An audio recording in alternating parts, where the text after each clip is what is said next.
Ooh, hello everybody on this chilly Monday night throughout the United States and abroad. I'm telling you, the deep freeze is on, but the vintage is nice and warm here tonight on Mother Tucker's Monday with me, Jason, and my co-host, the one, the only, the world-renowned garden guy, Bill. How are you doing, Bill? You doing good? I'm good. How are you today?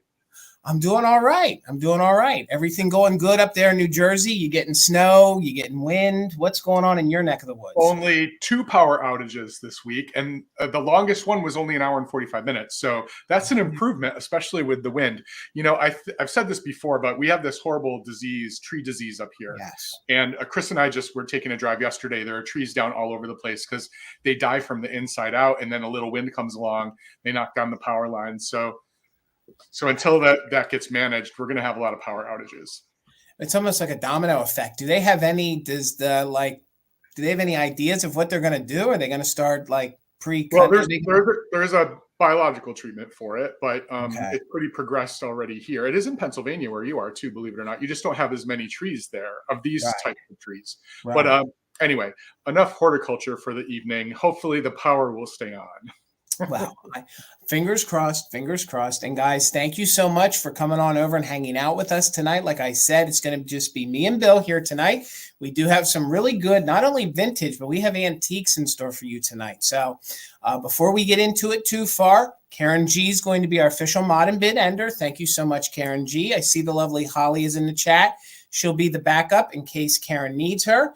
Please make sure you're subscribed to Garden Guy Bill. The link to his YouTube channel and his Instagram is down below. Please make sure you're subscribed to me here on the channel. And please follow me over on Instagram. I'm almost hitting 5,000 over there. I know Bill's like, Jason, shut up, but I'm almost near 5,000. So I'm like 9 away. So I can taste it. And I'm so close to 3,000. So thank you all for all the support you give Bill and me and Amy and everybody else in this community. So without further ado, let's say hello to some of our friends. And then we're going to explain how the sale is going to go. And then we're going to get into it. So if you guys want to say hello to us, if you're lurking, please do so. If not, we're just going to say hello to everybody that we see in the chat. So the first one here tonight is a lovely Terry. How are you, Terry? So good to see you. Hopefully you're doing well. The lovely Shannon is here with us. Good to see you, Shannon. How are you, Brian? All the way from the New England state. So good to see you, sir. I am excited, hopefully, to see pictures when he gets that fairy lamp for me. I know it's going to look really good with his glass. It's going to look really awesome. How are you, Tammy? Good to see you. Good to see you. How is our friend Karen Kennedy doing? How are you, Karen? Hopefully the fur babies are well. Meow, meow.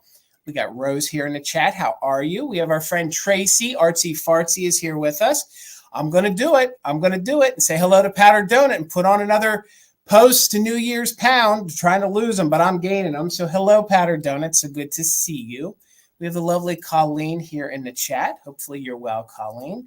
I'm snapping, Bill. You know what that means. It's my man. It's Gavin of Grady Group of Vintage Recordings. He is nearing the 1,000 mark. He has a really fun YouTube channel called Grady Group of Vintage Recordings. Please, gang, give him a follow. He's the other half of the Gillette Corporation. He plays music. He plays it on vinyl, and he plays it on a turntable. Also spotlights things that the Gillettes purchased from us on other platforms, but mainly a lot of us YouTubers. So they kind of give back in that way too. So if you are not subscribed to Gavin, please consider also follow him over on Instagram. He's got an Instagram account with the same exact name. So Gavin, you'll be at 1,000 in no time. How are you, Dawn? Good to see you. Hopefully you're doing well. There is our backup mod and bid ender, the lovely Holly Parker. How are you, Holly? There's our official mod and bid ender of the evening, Karen G. How are you, Karen? Good to see you here tonight. Let's see. We got Dusty Moose is here with us. How are you, Dusty Moose? Good to see you. My mother's in the chat. Hello, Mom. Good to see you. How are you? I love you. See who else? There's Sharon. There's Sharon here with us tonight. Freddie Fines. How are you? Gang, full transparency before we get into this. Jason's scooting that upper respiratory going around. So Bill's in for a treat tonight when Jason's had a little bit of medication, so he stays clear. So hopefully Jason doesn't flub things up too much for us here tonight. So we got this, though. No problem. How are you, Tammy? So good to see you. We got Cam's Folly here in the chat. Speaking of other great channels to follow, there's our friend Steph. She sells stuff by the seashore. Say that 10 times fast. Please give her a follow. She's got a fun channel. And please follow our friend Helen, the New England thrifter, who is, I think, outsourcing. So she's not even in New England. I think she's down south somewhere. So please give her a follow. We'd greatly appreciate it. We got Melissa here with us tonight. How are you, Melissa? Good to see you. The one, the only Debbie Gutierrez is in the chat. How are you? I think I'm doing pretty good with that, Debbie. We got the one, the only Buttermilk and Cream. How are you? Hopefully you guys are all doing well. How are you, Glowy Girl? It's always good to see you here in the chat with us. See who else is here with us. There we got Mary Jo. How are you, Mary Jo? We got the very lovely Kim all the way here from the desert gal herself. Good to see you. We got Katie, Berkeley girl. How are you? Welcome, welcome. We have Tina, the other half of the Mother Tucker Corporation. Hopefully you're doing well, Tina. I know you are because you're upstairs. It's always weird when she's in the chat, but she's right upstairs. See who else is here with us tonight. Keep on scrolling down. We got Wings in the chat. Good to see you. Hello, Ashley. How are you? Hopefully you're doing well here tonight. Bill, I'm going to need a little help with this name. How do you think this one's said? Viola? Viola? Okay, Viola. I want to make sure I say it right. Sometimes I see something and think something different. So Viola, it's good to see you. Hopefully you are well. It's our sister in vintage, the one, the only, Amy and Namor Amy. If you are not following her by chance, please make sure you give her a follow. She puts out content every single Sunday. She drops a video at 5 p.m. Eastern. So her latest one was really good. I enjoyed that, Amy. She saw some things that if I could get to that shop, I would get there to scoop up. She saw some really good kitsch. All the way from the Jersey area, the Jersey girl herself, the one, the only Steel Whisper. Good to see you. Now I'm really going to get hungry because we got a little Peppermint Patty here in the chat. Good to see you, Peppermint Patty. See who else is here with us tonight. Keep on scrolling down. There's Deanna. How are you, Deanna? Hopefully you're doing well. Hello, everybody. Welcome to Monday night, the holiday weekend. We got Gloria with us. How are you, Gloria? So good to see you, Gloria Boyd. Who else is here with us tonight? Hello, everybody. I'm so excited to see everybody here with us tonight. How are you, Tumbleweed? Good to see you. Hopefully you're doing well. Who else is in here with us? Scrolling down. I see Cindy Lou. How are you, Cindy Lou? There's another Mary in the house. How are you, Mary? Good to see you. Oh, and the chat is jumping. I don't want to miss anybody. And as I'm scrolling down, gang, if I miss anybody, please, it's never intentional. I'll make sure to probably say your name twice as much the next time. All right, we're all the way back down at the bottom. Hello, Glowy Girl. With about 100 of you here, again, please make sure you're subscribed to Garden Guy Bill. Make sure you're subscribed to me here at Mother Tucker's. We would greatly appreciate it. Now we're going to turn it over to Bill. He's going to explain to us how the sale is going to work. And then we got a couple rounds of antiques and vintage here for you tonight. So take it away, Bill. It's all you. All right. So my resolution for the new year is to try to make this short and sweet.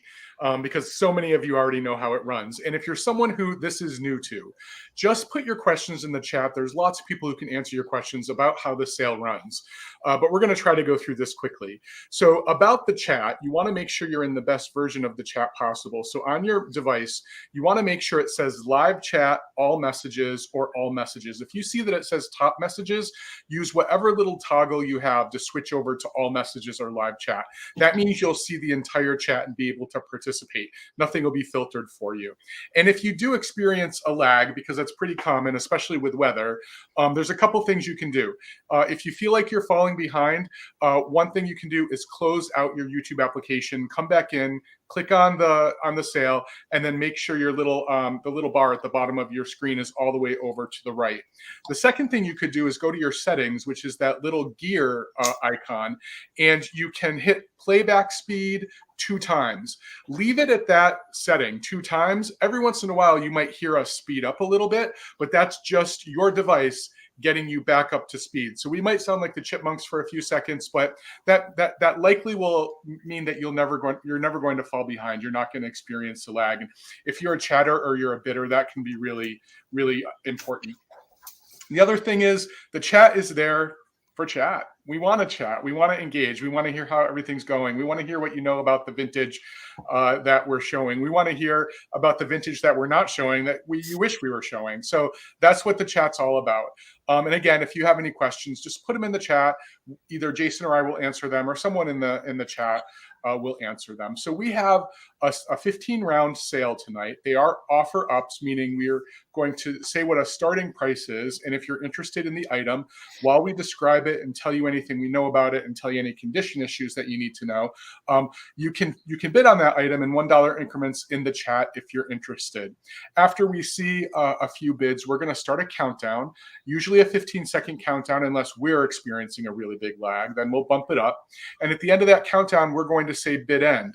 Our official bid ender, Karen Gillette, who is the Daisy icon, and she's highlighted in blue in the chat, she will type the words bid end in, and then Jason and I will look before her bid end and take the highest bid that came in, the first highest bid that came in. Now, we do want to remind you a couple things. A bid is a commitment to pay, and the items that we're selling are in vintage condition. We do our best to describe those items, but there are times where if you have a question about an item, this is the time for you to ask us. Now, if you are an active bidder and there's an item you really want to get your hands on, we offer an additional option during the bidding for you to get your best chance to get that item. And it's called the just in case bid, or the JIC. If there's an item you really want, and in your mind you have an idea of the maximum amount you'd be willing to pay for that item, during the countdown, as Jason and I are actually counting it down, you can type in the letters JIC with that maximum amount that you'd be willing to bid. And if before the bid end, you have the highest just in case, we're going to bid you up just $1 over the next highest bid, or the next highest just in case that came in before the bid end. It's just a way for you to secure your best opportunity to get an item that you might have really had your heart set on. And we just ask two things for people who are using the just in case. Number one, that it's only during the countdown. If a just in case comes in before the countdown, we're going to ask you to re-enter it during the countdown. We can't acknowledge it before the countdown. It's also not a good idea to put it in too early, because then you're going to show your hand to everyone else about how much you'd be willing to go. And the second thing is we ask that you be an active bidder to use the just in case. And that means you've put in one actual bid before you type in JIC with a number. It's real simple. If you are someone who successfully claims an item tonight, Jason and I both bill using PayPal service. Now, you do not need a PayPal account in order to check out via PayPal. We are going to send you an email, and there'll be a link in that email which will bring you to PayPal. You can check out as a guest. You can even use another form of payment, a debit card, a credit card, or even your Venmo account. You don't need to log in. You don't need to create a PayPal account in order to pay us, but we both use PayPal exclusively. In order for us to send you that invoice, though, we need some information from you. We need your YouTube screen name. We need your real name, your shipping address, and your PayPal email address. You can take a screenshot right now if you haven't registered with us earlier, and you can actually register with both of us in the same email right now if you've never sent your information in before, just in case you do end up buying something tonight or in a future week. We do ask that once we send you the invoice that there is prompt payment. We like to get your stuff in the mail. We like to get it packed up and in the mail as soon as possible. So typically payment within 24 to 48 hours is appreciated. If we don't hear from you, we're going to do our best to try to make sure that we can get a hold of you, because there may be other people who really wanted that item. And sometimes we do have to go up to the backup bidders when we don't hear from people. And that's pretty much everything that you need to know about the sale. Now you just need to know a few details about Jason and I. First of all, where we're shipping from. My name's Bill, Garden Guy Bill. My email is right on the screen. I ship from the cold and windy mountains of northern New Jersey. I plan on invoicing tomorrow, so expect your emails between tonight and tomorrow. I might start packing tonight. I don't know if I've announced this yet, but I just started a new job. I left my former university, went to a new university. So time management for me right now is super important. That's why some of you don't see me selling on Instagram as much right now.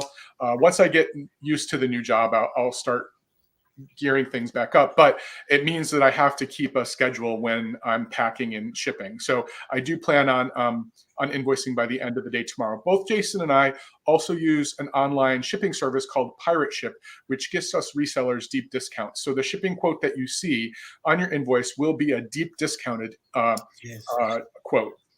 Yes. And I think that's all you need to know about me. How about you, Jason? All right, I'm Jason, Mother Tucker's Antiques. I ship from Pennsylvania, the Amish region of central Pennsylvania. I offer something that some other resellers don't. I offer free pickup. So I do own a brick and mortar. So if you purchase something and you're going to be in the area and you want to take advantage of that, just please correspond via email.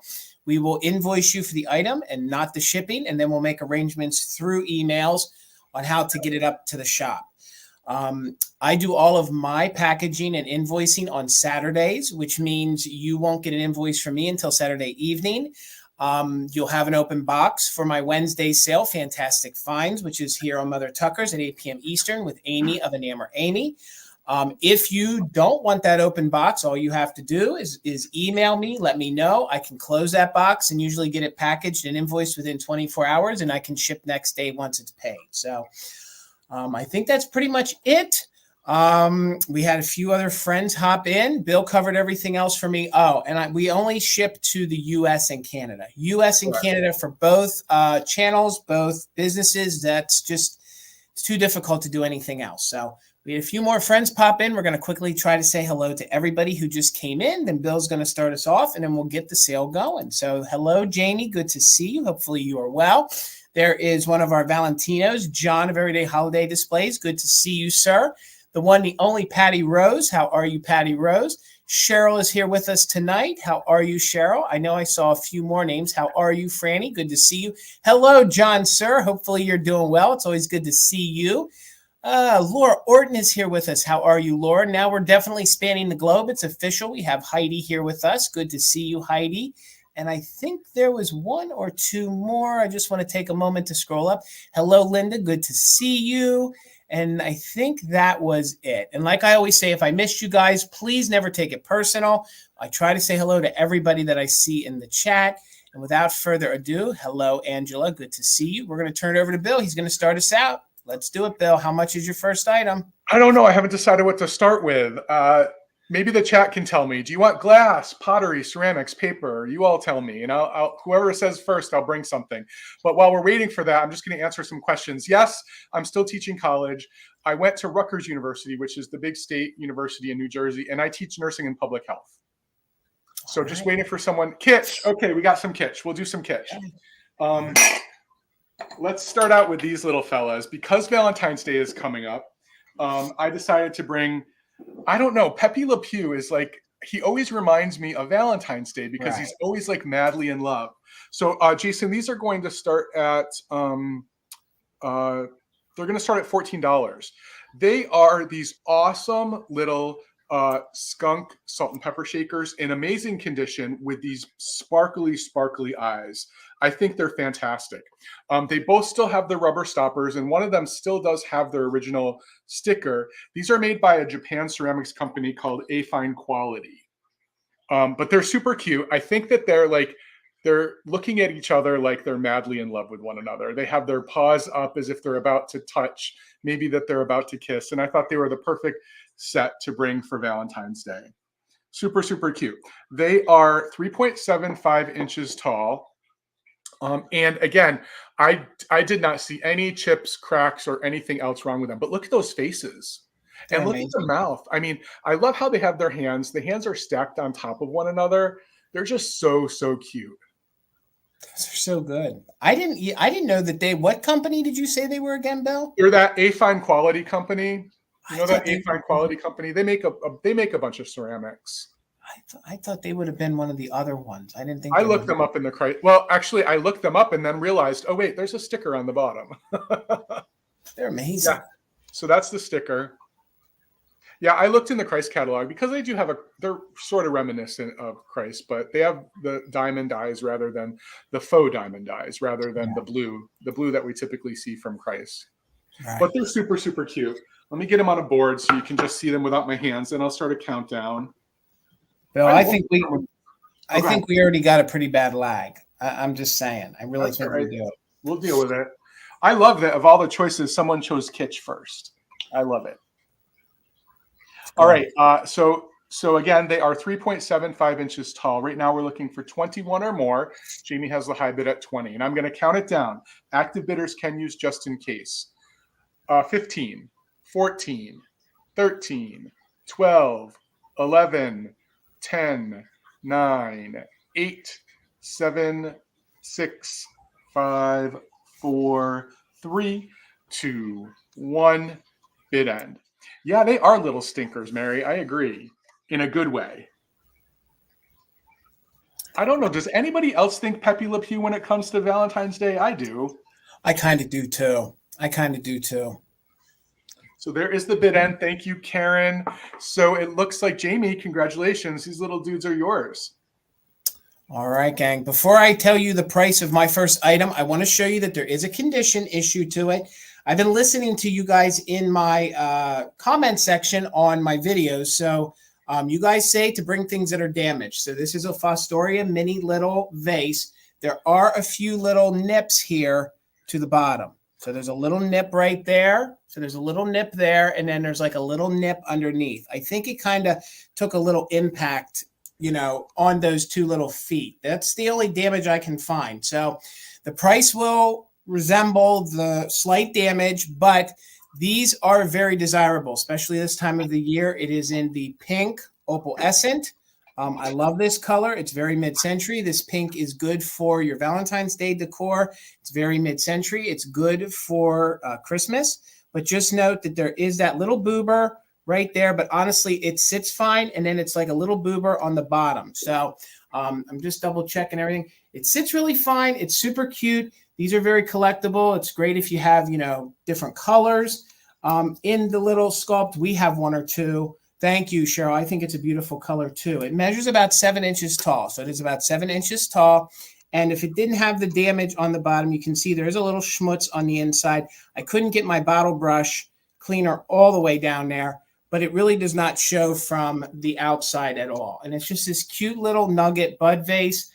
My theme tonight, I was trying to go with, you know, all sorts of like roses and Valentine's Day and love. And I thought the pink would just be a great addition to the color scheme. So you can see how heavy and how concentrated the opalescent is. It's almost like cased glass. And this would definitely pair well with the heirloom pattern that they do. But it's just this cute little bud vase with the two little nuggets of damage down there on the bottom, 7 inches tall. So Kimberly Ann is in at 18. So we're looking for 19 or more. Other than that, and I will try to get my bottle brush cleaner down in there again before I ship it. I tried my best today to get that out, but I couldn't. I have one other one I will try before I ship it. So note the damage. We're going to count it down. We are doing just in case. If anybody's interested, please put in a bid. You have to be an active bidder to use it. And we'll count it down. Bill, did you do 20 or 15? I did 15, but we can do whatever. All right. 15, 14, 13, 12, 11, 10, 9, 8, 7, 6, 5, 4, 3, 2, 1. Bid end on the gorgeous piece of 1950s, 1960s Fostoria glass. Again, the two little boobers, you don't even see them if they're in the display, and they're not going to hurt your hands because the way the chips were, they're very smooth. So I thought it was definitely a viable piece. So there's the bid end. Thank you so much, Karen. Kimberly Ann, it's coming to you for $18. Congratulations, and thank you so much. All right, Bill. Okay, Jason, $10 for choice. I have two of the same. And following up with what Jason said, I pretty much planned a very rosy, pink, romantic set of items tonight too. I have two of these gorgeous Fenton cranberry hobnail opalescent ruffled, if you couldn't get any more words into that, plates. Now, these were made for a couple different purposes. The one I'm most familiar with is this would have served as an underplate for a mayonnaise jar or a mayonnaise server, condiment server. But they're super cool for lots of other reasons because a lot of things sit perfectly in them. Vases, the salt and pepper shakers, lots of different uses, even for little trinkets as well. But they're super pretty and they're in great condition. And cranberry is a very desirable Fenton color, as many of you know, and the opalescence is just gorgeous on them. I love them. They are 1 inch tall, but 6 inches across. So they are super, super pretty. They'd look good with a little like silver, like almost a silver candle put in there. Do you know what I mean? Yeah, like a small pillar. It'd be a perfect votive holder or pillar candle holder. They do have a bit of a depression in them, so it could collect wax if you wanted it to. But I think that it's just the ruffle and the opalescence are so pretty with the hobnail. They do not glow, in case someone was wondering. And if you see, they're still a little wet from when I gave them a good cleaning. So that's probably what you're seeing. Well, I'm going to go ahead and start a countdown. I have quite a bit of pink and red glass tonight, so hopefully there's people who are looking for it. I feel like it's the season for it. Yes. So right now, Nikki is in at 16. We're looking for 17 or more. 15, 14, 13, 12, 11, 10, 9, 8, 7, 6, 5, 4, 3, 2, 1. Bid end. Bill, you proved that no two are alike. Yeah, right. They're very similar, yet you can see two different kinds of more cranberry, more pink. The concentration of color. Yep. Yeah. Like even though you collect, just like Fenton glass, you can have the same sculpt, same color in a multitude of different rainbows. Agree. All right, so there is the bid end. So it looked like before the bid end, Tammy had a just in case of 20, Nikki a JIC of 21. Nikki, you have first choice. Let's just claim that by that. The one that's a little darker or the one that's a little lighter or both. And then if Nikki only wants one, Tammy, you would have backup at 20. And then you got Nikki at 16, Bill. Nikki has the high bid. Oh, yes, she does. I'm so sorry. I think it was Steel at 15. Yeah. So Nikki's going to take the darker one. So I still have this one. Tammy, if you're interested. And if not, Steel, you're after Tammy. Okay. I think they're so pretty. She says yes. Fantastic. Thank you both. All right. I'm going to do a choice round at $18. Now, this garland is not just good at Christmas. I use this in my Valentine's display. So when I was packing away some of the Christmas stock, I thought, no, I'm going to keep these and offer these so folks can decorate your Valentine's Day tree. I usually use this on my mantle. This is the hot pink garland, and I have two variations. It's new old stock in the bag starting at $18. So here is your first one. This one says that it's 8 feet. I don't know what the other one is because it's still in its pack, but you can see it is the hot pink, and this is the smaller. I have a version that's larger, will be your other choice. So Karen, thank you. I see you in at 18. And again, this is new in the pack, and this is made in Japan. So it is that hot pink. Some folks call it red, but it definitely is a hot pink and looks good in your Valentine's. Looks good draped in milk glass, looks good in clear glass. Like I said, if you have a Valentine's Day tree, or I mix it in, in on the mantle. Like I weave it in like, garland almost. Like it is garland, but like your silver garland. So that's your first choice. As you saw, they were a little smaller. These are a little bigger in diameter, okay? And these are a different company, still new old stock. I'm assuming that this one is probably 6 to 8 feet. They usually all are. You can see a little bit of the paint is in the bottom of the bag here. But and these are glass, right, Jason? These are the glass. Yep, these are the glass mercury beads. These are the glass, the early mercury beads. These are probably 1950s, 1960s.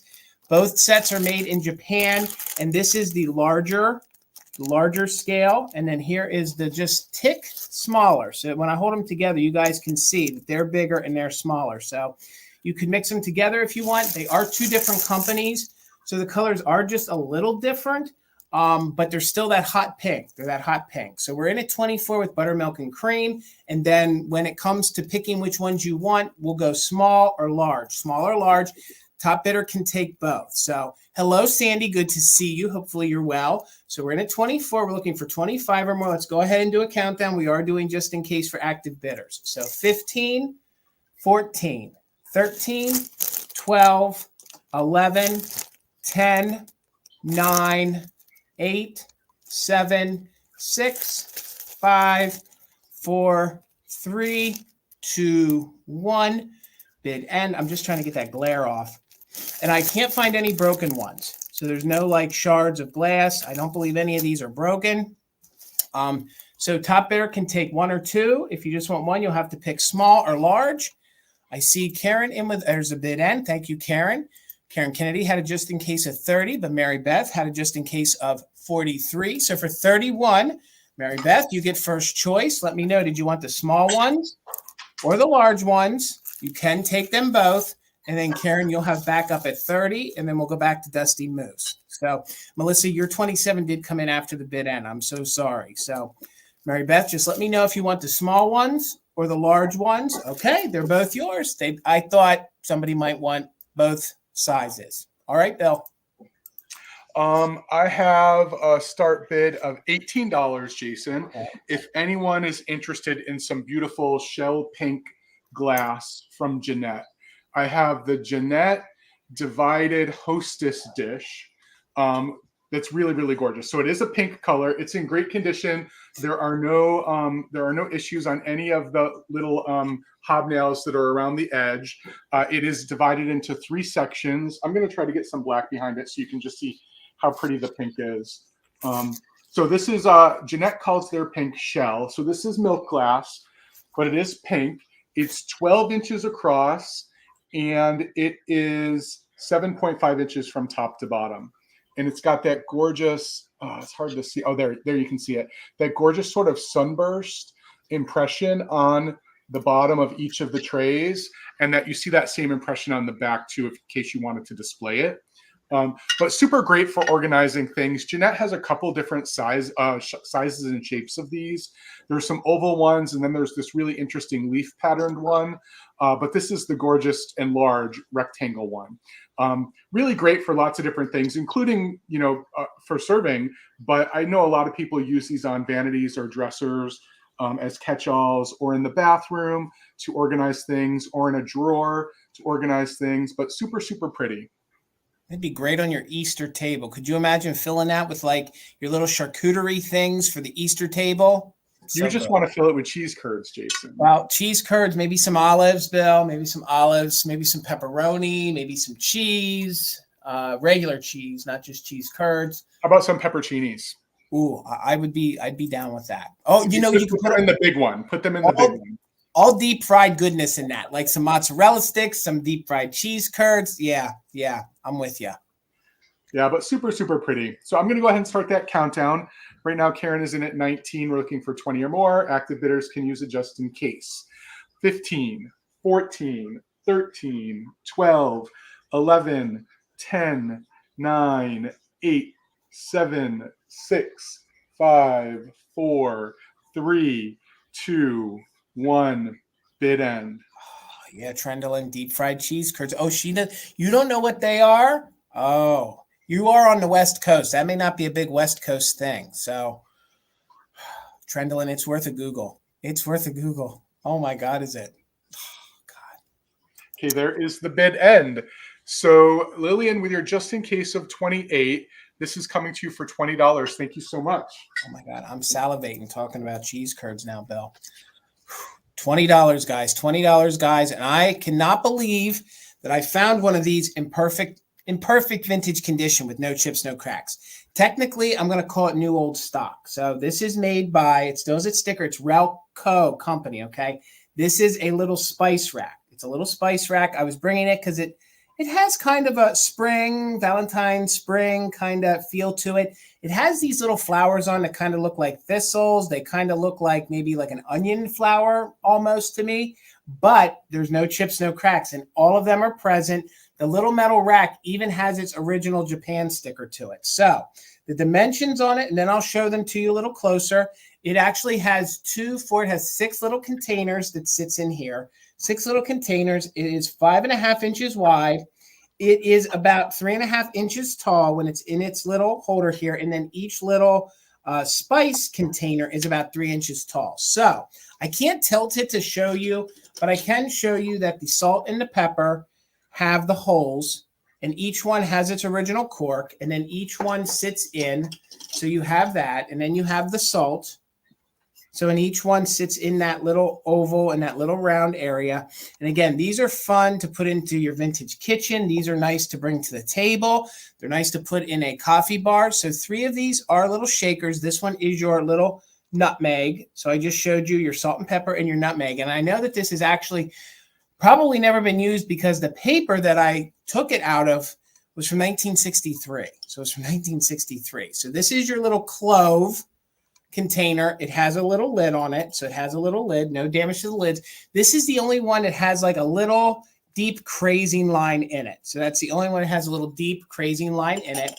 And I'm waiting to find, here we go. There's the one with the little original Relco sticker on the bottom. So they're little holders. So we have, I showed you already the salt, the pepper, the nutmeg. We have cloves. We have cinnamon. So we have cinnamon. Come on, focus in on that. And again, to find one of these little racks in good condition, especially being a salt and pepper collector, as long as I have, you don't find them. And especially this has like a neat kind of, look to it, especially with the green on it and the pink. And then you have the darker green and some of the blacks on there. I just thought it would look good for this time of the year. And then there is your allspice. So, and the allspice has what would have been the little original sticker. So here is the little metal holder, which you almost never find. And hopefully you can see there's remnants of the little Japan sticker on the handle. So I'm not seeing any interest. That's okay. I'm just looking for 20. I'll quickly put it back together so you guys can see it. I had the cloves one. Hello, Heather. Good to see you. Then we had the allspice. And those have lids. Let me sit this down. Those had lids. So you get 6 little spice containers all together. This would make a great housewarming gift if somebody's getting, their first house. There's your cinnamon. And those 3 have their lids. And it's amazing to me that the lids aren't chipped or broke. You have your little salt right there. And then you have your little pepper. Again, there's your little pepper. And we have the little nutmeg. All right, guys, I don't see any interest. We'll bring it back during a recap. We'll get it over to Bill. All right, sir. Yeah, Shannon, we hope you are feeling better. Sending good thoughts your way. So, Jason, I'm going to start this at $14. I have a couple pieces from the same pottery company tonight. These are Hull salt and pepper shakers. These are in the Sun Glow pattern from 1952, and they are beautiful. They do have crazing, but other than that, no condition issues, and they have original cork stoppers on the bottom. So again, Hull made this pattern for 1 year in 1952 with a bunch of different pieces. But these are the salt and pepper shakers. The pepper shaker has 1 additional hole in the top, and then the salt. Well, I guess you could change which one you want, but again, I'm a professor. Fewer holes, that's the salt. That has to be the salt. The fewer holes. But they are super pretty and they're big. These are good chunky salt and pepper shakers. They are 3.75 inches tall. I need to put some black behind it so you can hopefully get a focus on them. Or maybe it's just my eyes that are not focused. How pretty are they? These are in the high gloss. All of Sun Glow was done in the high gloss. You'll see some pieces later tonight from Hull that did a matte finish on some patterns, but in this pattern, and probably because they were called Sun Glow, they did it in the high gloss. There are some other pieces with this pattern. It's not one of the lines that has a ton of different pieces, but there are some vases, there are some console bowls, but these salt and pepper shakers are just so gorgeous.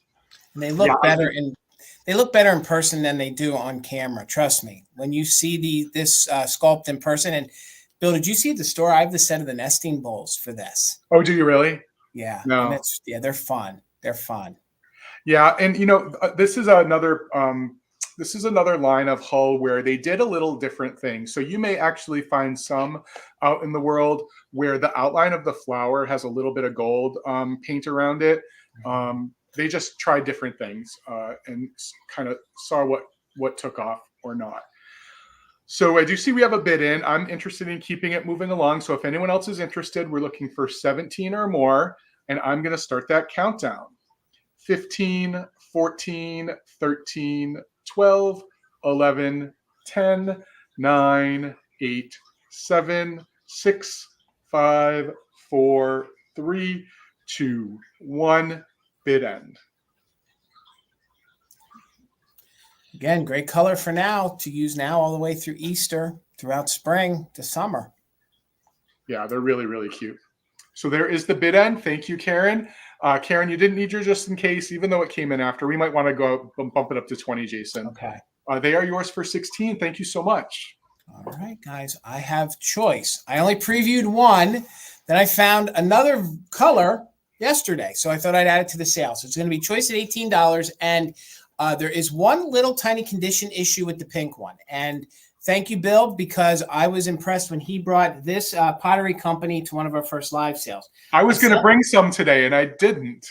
I sell it in my store, but I was happy to see the excitement that it got on a live sale. Now, there is a little glaze chip on the pink one, okay?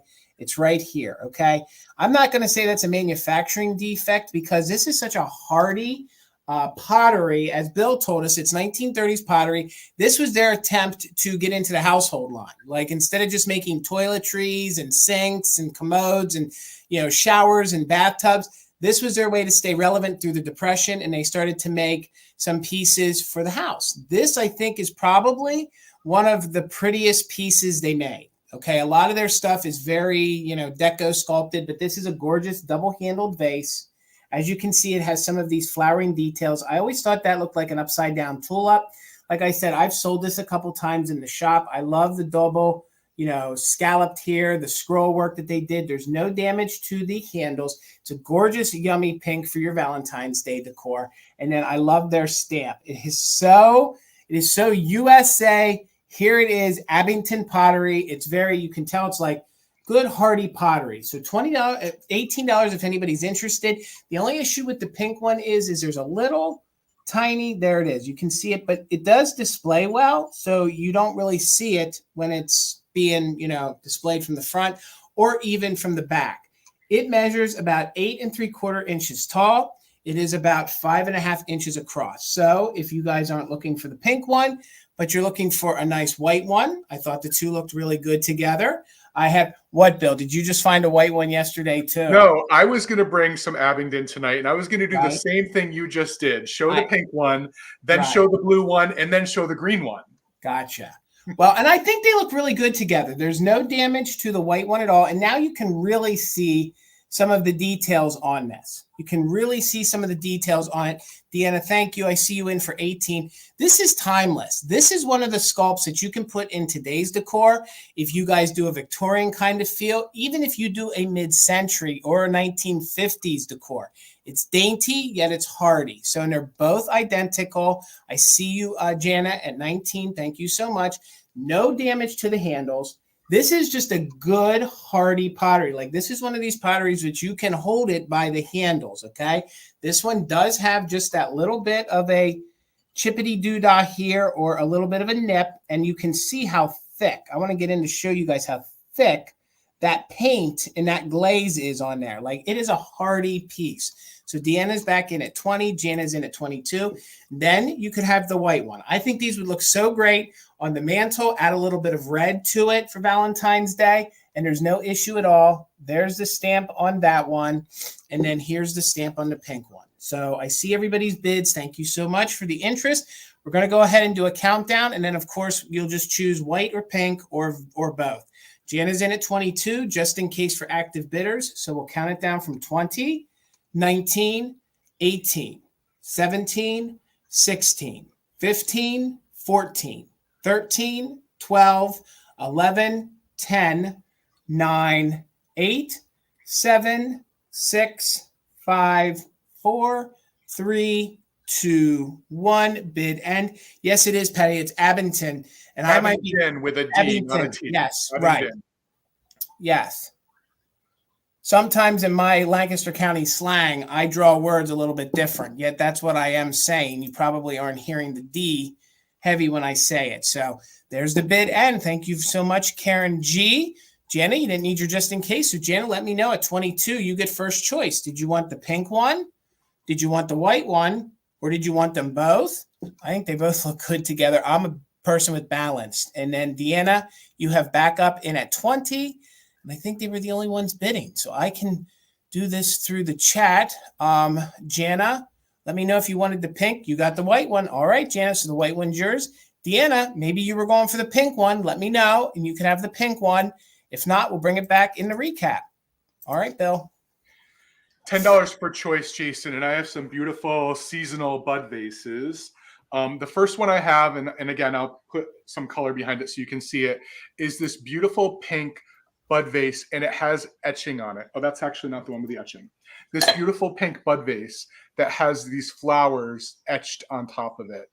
Really, really pretty. It's got a cute little opening or mouth up at the top, and it's just really beautiful and delicate. This one with the etching is 9 inches tall. Really, really pretty. So this is one choice. I just want to show you that beautiful etching on it. Yeah, it's like a flower motif with a bunch of leaves. So that is the first choice. Yeah, Heidi, I think it is really delicate. The second choice is this beautiful hand-painted Fenton milk glass with the rose motif on it. Super, super pretty. That is what the mouth on this one looks like. And the milk glass bud vase is 9.7, almost 10 inches, 9.75 inches tall. So this is the second choice, all hand-painted. And this is a Fenton piece. And then the third choice is a pair of pink, everything's pink here, pink or white, a pair of pink glass bud vases, one of which has a bit of a striated sort of panel design on it. I don't know if you can see the panels on it. Really, really pretty. And then the other one, and that larger one is 9.5 inches tall. So the first three are all relatively the same size. And then this one is 8.75 inches tall. And this has like a beautiful scalloped, ribbed detail down here at the bottom. So 3 different choices. I'm just going to review them one more time. First choice is the beautiful pink etched. You can see the etching there. Really, really pretty. Almost like a thistle color pink. The second one is the go ahead, Jason. I was gonna say these look so good together. I saw them in your preview, and the milk glass with the clear pink. I just think it pulls the colors out, and it pulls that hand painting out too. Yeah, really, really pretty. So the milk glass is the second choice, and then the pair of glass ribbed vases are the third choice. So I see that there are some people who are interested. I'm going to do a countdown from 20. So if you are interested in one or more of the choices and you have a bid in, you can give us a bit just in case if you want. But I'm going to start that countdown now. We're looking for 17 or more. 20, 19, 18, 17, 16, 15, 14, 13, 12, 11, 10, 9, 8, 7, 6, 5, 4, 3, 2, 1. Bid end. And when it comes oh, go ahead. No, go ahead, Bill. No, you. I was going to say you never did gift me and Amy those wooden boards for Christmas, like you said. I actually, but I made them. That okay. Counts, right? I made them. All right. Okay, so there's the bid end. Thank you, Karen. So Karen Kennedy had a JIC of 22. Patty Rose had a 23, and Melissa had a just in case of 27. Melissa has first choice at 24. You can let me know if you want the etched one, the milk glass, or the pink, the pair. So 1, 2, or 3. And then after Melissa is Patty Rose, and then Karen Kennedy. So Melissa wants 1 and 2. So I have the pair left. If anyone is interested in the pair at their bid, Patty Rose, you are next at 23, and then Karen Kennedy at 22. So good. No problem. Karen, are you interested in the pink pair of bud vases at your bid of 22? And then you'd be back with Tammy, I think, at 18. Tammy wanted the milk glass too. Okay. Not a problem. Okay. All right. Was there anybody else that we needed to? I don't think so. Okay. There wasn't. Mick, Tumbleweed. Mick. Yes. Yep. Tumbleweed and Peppermint Patty had a 15. Tumbleweed had a 17. If anybody wanted the pair, just let me know in the chat who had a bid, and I'll take the highest one. All right. And so Tracy? Yes. Tumbleweed wants them at 17. All right. Congratulations, Tumbleweed. And that is a great reminder, Tracy. Guys, please remember, if you're in a warmer climate and you're receiving boxes, especially from me and Bill, we are in the Northeast where it is very, very cold. So please let your vintage acclimate. Easily 24 hours. We'd prefer 48 hours, especially with the cold snap. So please, please, please make sure you bring it in the house. Let it sit by the door. Let it get a little warm before you start, opening it. That way it keeps the crazing down, the cracking down, and sometimes things will shatter if you open them too quickly. So, all right, guys, this next item might seem like it's starting at a little higher price, but when you see what it is, I think you'll understand. So there is a slight condition issue to this. We have a little bit of the corner that is missing, okay? So for that price, for that reason, it's starting at $30. If you guys love crossover collectibles, this is a very hard to find postcard. I actually found a couple examples of this online, but not in this good of condition, okay? So this is a fun Halloween witch Valentine's Day postcard, and it is marked on the back. It's unused, by the way. It is also unused, so it is unused, and minus the condition issue there in the corner, it's in very good vintage condition. It is printed by the Gibson Art Company. It is marked 1910 on the back. Tammy's the first one in at 30. Kimry Ann, we're looking for 31 or more. It is your normal postcard size, so it is about 5.5 by about 3.5. So what more could you ask for? This could be put out for your Valentine's Day decor, could be put out for your Halloween decor. We have a witch, we have bats, we have some pink roses, and a moon. And it's very Victorian looking. So what it says twine, twine, and intertwine. Let my love be wholly mine. If your heart be kind and true, deeper grow the rose's hue. So there you go. And again, it is unused. Thank you all for the bids. Kimry Ann's in at 33. I do see your bid, Melissa, but we're looking for 34 or more. And it's just such great detail from the witch. And truth be told, I have to give Tina the credit. Tina did find this. I did not.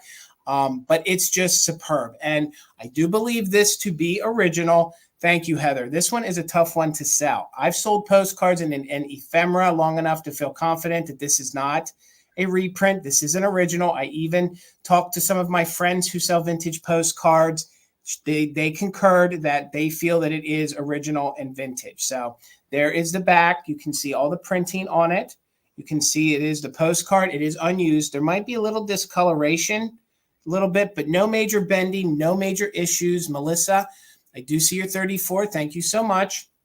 And again, I don't think you can get much more unique for a Valentine's Day postcard. So if you guys love your Halloween, and honestly, I did start it way lower than the other ones I saw online because mine does have the little corner missing. But the one that I also saw online, all the corners, it was all foxed and it was all rounded on all corners. But this one is good and sharp and crisp, except for that one quarter. And it's from 1910. And of course, it is the pink rose with the witch and those bats. This content on here, I don't know, Bill. Have you ever seen one of these style postcards before? I've seen the style, but not this particular one. I think it's fantastic. And anytime I see these, they're always under lock and key in a case, and I can never, ever find one. So I'm going to start a countdown, guys. If you're interested, please put in a bid. If you are an active bidder, you can use it just in case. Melissa has the high bid at 34. We're going to count it down from 20, 19, 18, 17, 16, 15, 14, 13, 12, 11, 10, 9, 8, 7, 6, 5, 4, 3, 2, 1. Bid end. We got Melissa in at 34. Looking for 35 or more on the 1910 Halloween Valentine's Day postcard. Love it. Good era. I see everybody's bids. Thank you so much. I'll highlight them as they come in. And there's the bid end. And right before the bid end, we had Kimry Ann in with a just in case of 55. Tammy had another top just in case of 51. So Kimry Ann, the postcard is yours. Thank you so much for $52. Congratulations and enjoy it. All righty, Bill. $16, Jason. And I love that you just brought some Valentine's ephemera with a flying creature on it. Yes. Because I also have some Valentine's ephemera with a flying creature on it, but of a much different decade. I have new old stock, Superman, completely still in the wrapping, set of 38 Superman Valentine's cards for the ones for the kiddos to take to school. This is 1993 American Greetings. I think it is fantastic. There are 38 cards in here in 4 different designs. The designs are on the back. And again, this is going to need to be a specific buyer who has a specific reason for having this in mind. But to find a huge package like this that is unopened and is so graphic and 30 plus years old now, which is kind of crazy. I just think it's super cute. So it contains 9 of each of the 4 designs, then 2 teacher's cards, and the teacher's cards aren't shown on the back. And then there are also 38 mailable envelopes. So just give you a close-up on the cool cards that are inside. If you had someone in your life who loved superheroes, or specifically DC or Superman, I thought this would be a really fun thing to scoop up. And then, of course, the question of whether or not one opens it. If it was yours, Bill, would you open it? No. This would just stay on display. It would just stay on display just like this. I'm going the John route these days. I'm opening the things, but I'm being careful to preserve the original wrappings. I'm going the everyday holiday displays route with things these days. I gotta free it. This is the kind of package where it's glued shut on the bottom and the top, and I kind of feel like that's even a bigger crime. When you can remove a staple or 2 and then replace them, that's different than tearing through the cardboard. Patty says she opens everything. Good. Love it, Patty. I can respect that. I just don't know. It's been in its box for so long. That's super cool. And again, not everybody is into superheroes here, but I just thought it was a fun thing to bring for today. Thank you, Cheryl. I see you're 16. I'm going to go ahead and count it down. So if anyone else is interested, now is the time to get in, either for display, for nostalgia, for as a gift, or for use. All of the above are possibilities with this cool thing. So, and free the vintage. Yes, Cheryl. Yes, Cheryl. The Pixies need to stay in their plastic. No. All right. So we're looking for 17 or more. 20, 19, 18, 17, 16, 15, 14, 13, 12, 11, 10, 9, 8, 7, 6, 5, 4, 3, 2, 1. Bid end. Jason, why is this showing backwards? I thought. No, for us, it's not. No, unless you're seeing it reversed on your screen. No, we can read it clear as day. Your Valentine wish. Yeah. It looks reversed to me. All right. It's all good as long as you all can see it. So thank you so much, Cheryl. These are coming to you. I have to wonder, Bill, it's funny you did bring that up. When I first showed my first item, it seemed a little Instagram-y for me, like a little backwards. I wonder if there was an update that we have to update ourselves. You know what I mean? Remake sure something. Because I was going one way and it was going another. So, all right, guys, $15. And I have a Victorian era piece of Goofus glass, okay? If you guys are not familiar with what Goofus glass is, this has fallen in and out of fashion for many, many decades. But I have to tell you, this is making a resurgence. So what a lot of the manufacturers did in the early part of the 19th century, like in the early part of the 20th century, beg my pardon, it would be early American pressed glass, and then the companies would use this enameled paint so that they could paint these details. It was their way of offering some kind of detailed, like art glass or like a colored kind of glass. I held this one for a while because we have 2 cherubs here, okay? And this is a fun piece of Goofus glass. I never find them with this much paint still remaining on them, okay? And if you guys are looking for a traditional piece to put into your Valentine's Day decor, I think this would be it. So usually Goofus glass is 2-toned or 2 colors. It's enameled paint, and it usually is always worn off because there's nothing really protecting it here on the back. So in essence, it's like a reversed painting. So they would paint it on the back part so that it showed this gorgeous glossiness in the front. Look at those 2 cherubs. How fun would this be to be the little backdrop of your Valentine's Day decor. You could lay this on the table. Sometimes these little dishes, they were used for calling cards, different things like that. But this is just a fun piece that I thought, and there is a little bit of paint wear. You can see a little bit of clear coming through, but for the most part, this piece has a lot of its gold left on it. I did want to research why they called it Goofus. That was the one thing I forgot to do today. I know the era. I know what it is. Bill, do you know why they called it Goofus glass? Maybe I do. I can't think of it off the top of my head. I wanted to research that, but I do know that this was the glass manufacturer. Somebody will look it up. A lot of the companies, the American glass companies, like Indiana Glass was one of the pioneers in doing this in the early days. And this is very 1910s, 1920s. Okay. So this has been around for a while. And the fact that this moved, hello, Dawn, good to see you. I see you in at 15. Seeing that this has moved a lot on a tabletop and all that paint is still on that lip, on that rim is amazing. So this would be a great plate to just put in the plate rack. I knew everything else, but I wanted to research why it was Goofus, and I couldn't remember. It's about 7 inches in diameter. So it's about 7 inches in diameter, and it's always this very enameled dark red that they always used with this gorgeous enameled gold. So it was an error in manufacturing, a goof. That typo paint came off. Okay. Goofus is better than doofus. This is true. This is true.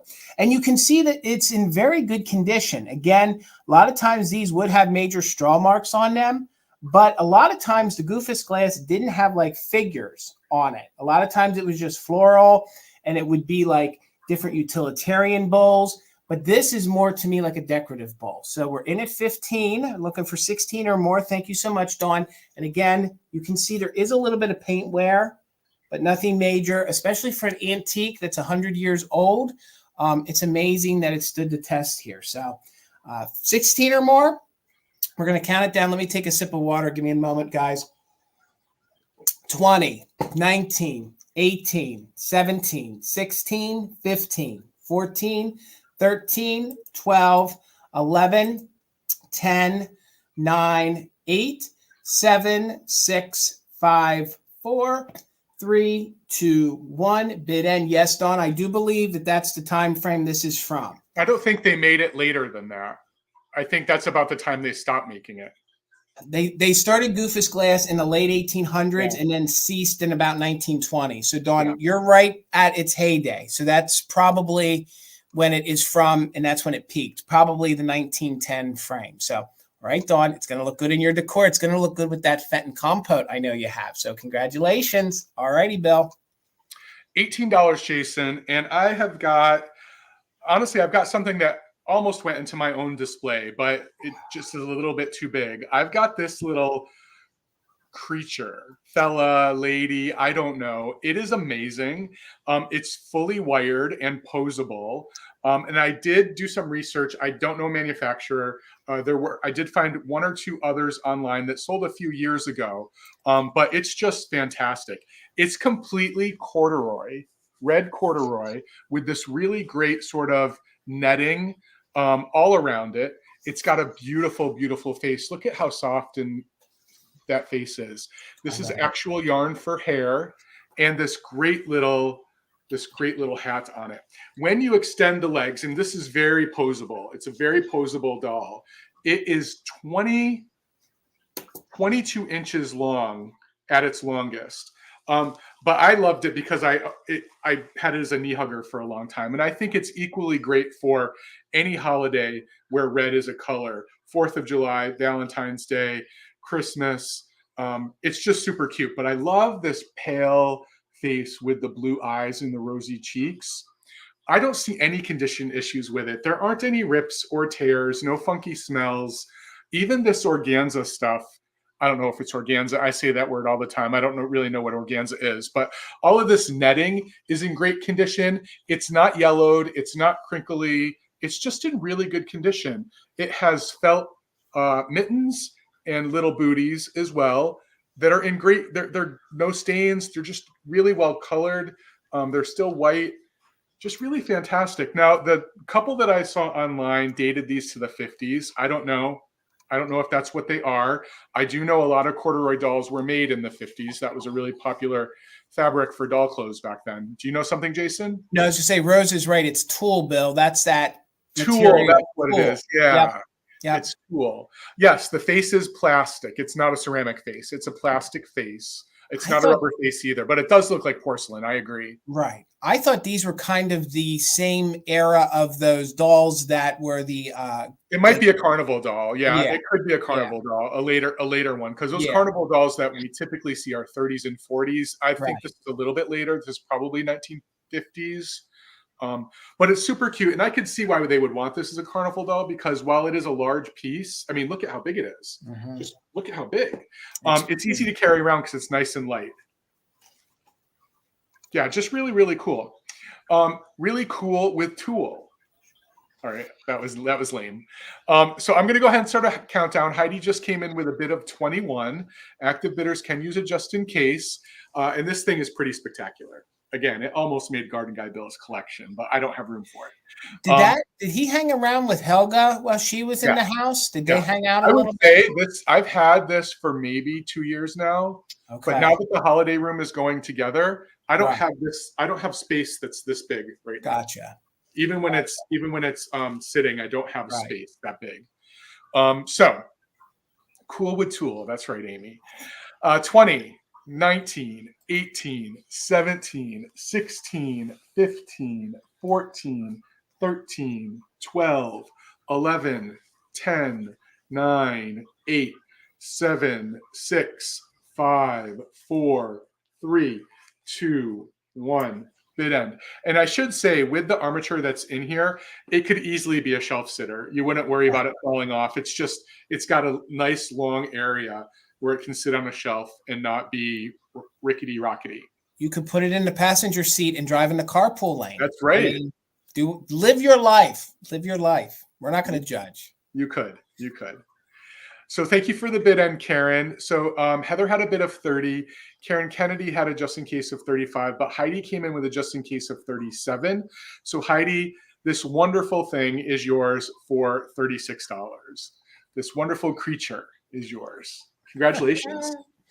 All right, guys. I'm taking a chance tonight with some stuff, but I was really excited to find one of these. I know how collectible these are, and this version right here is from 1916. So, okay, I have one of these, and these were very high end. You were really somebody if you had one of these back in the day. They made them a lot of years, okay, and they would change some of the recipes depending who was in office.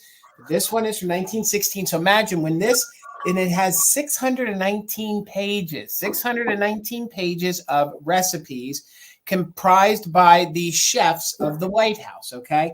Woodrow Wilson was president when this book came out. So if the cover isn't enough for you, here is the spine. This book is in very good vintage condition. You know, there is a little bit of wear to it, but nothing major. The spine seems to be in really good condition. If you guys look these up, it blew my mind what some of these go for. So what makes this book really unique is a couple things. So, and you normally know that it's a higher quality book when they would marbleize the sides here on these older books, especially Victorian style books, especially early 1900s books. Okay, there's no funky smells. There's no major issues to it.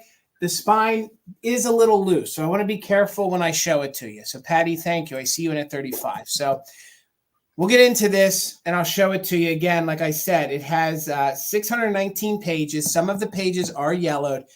But not only was this somebody's personal cookbook, they also have handwritten recipes in here. So I'm not going to show them all to you, but in some of the pages, the previous owner hand-wrote recipes. So not only are you getting the book, and look at the inside here. Look at that inside cover. How early, like Deco, Nouveau, 1900s. I mean, come on, like the inside of this book. And it does say that it is from 1916. And I want to be very careful with it. But here on the inside, this was property of Mary Bushman, 1920. So she made sure that anywhere she went, nobody was going to take her White House cookbook. So some of the recipes in here, they teach you how to prepare the full beginning to end on like poultry game meats. They teach you how to make some of the biscuits, some of the breads. In here, they teach you how to prepare some of the different meats, some of the head cheese. If you guys are familiar with what head cheese is, it teaches you that. It talks about that. Again, there are some handwritten recipes in here. So one of them, I think, was for her. It looks like her peach cake. One of them is for her peach cake. So I'm not going to tell you guys what all of them are just because I want the original. I want the person who wins it to enjoy reading it. So there's probably, oh God, I could only, well, here's another one. And that's some very old script. So I want to say maybe there's a half dozen, maybe six or more in here. And there is some illustrations in here. So again, I'm doing my best. I don't want to hurt the book. So there are some illustrations in here to the book. And again, this one is from 1916.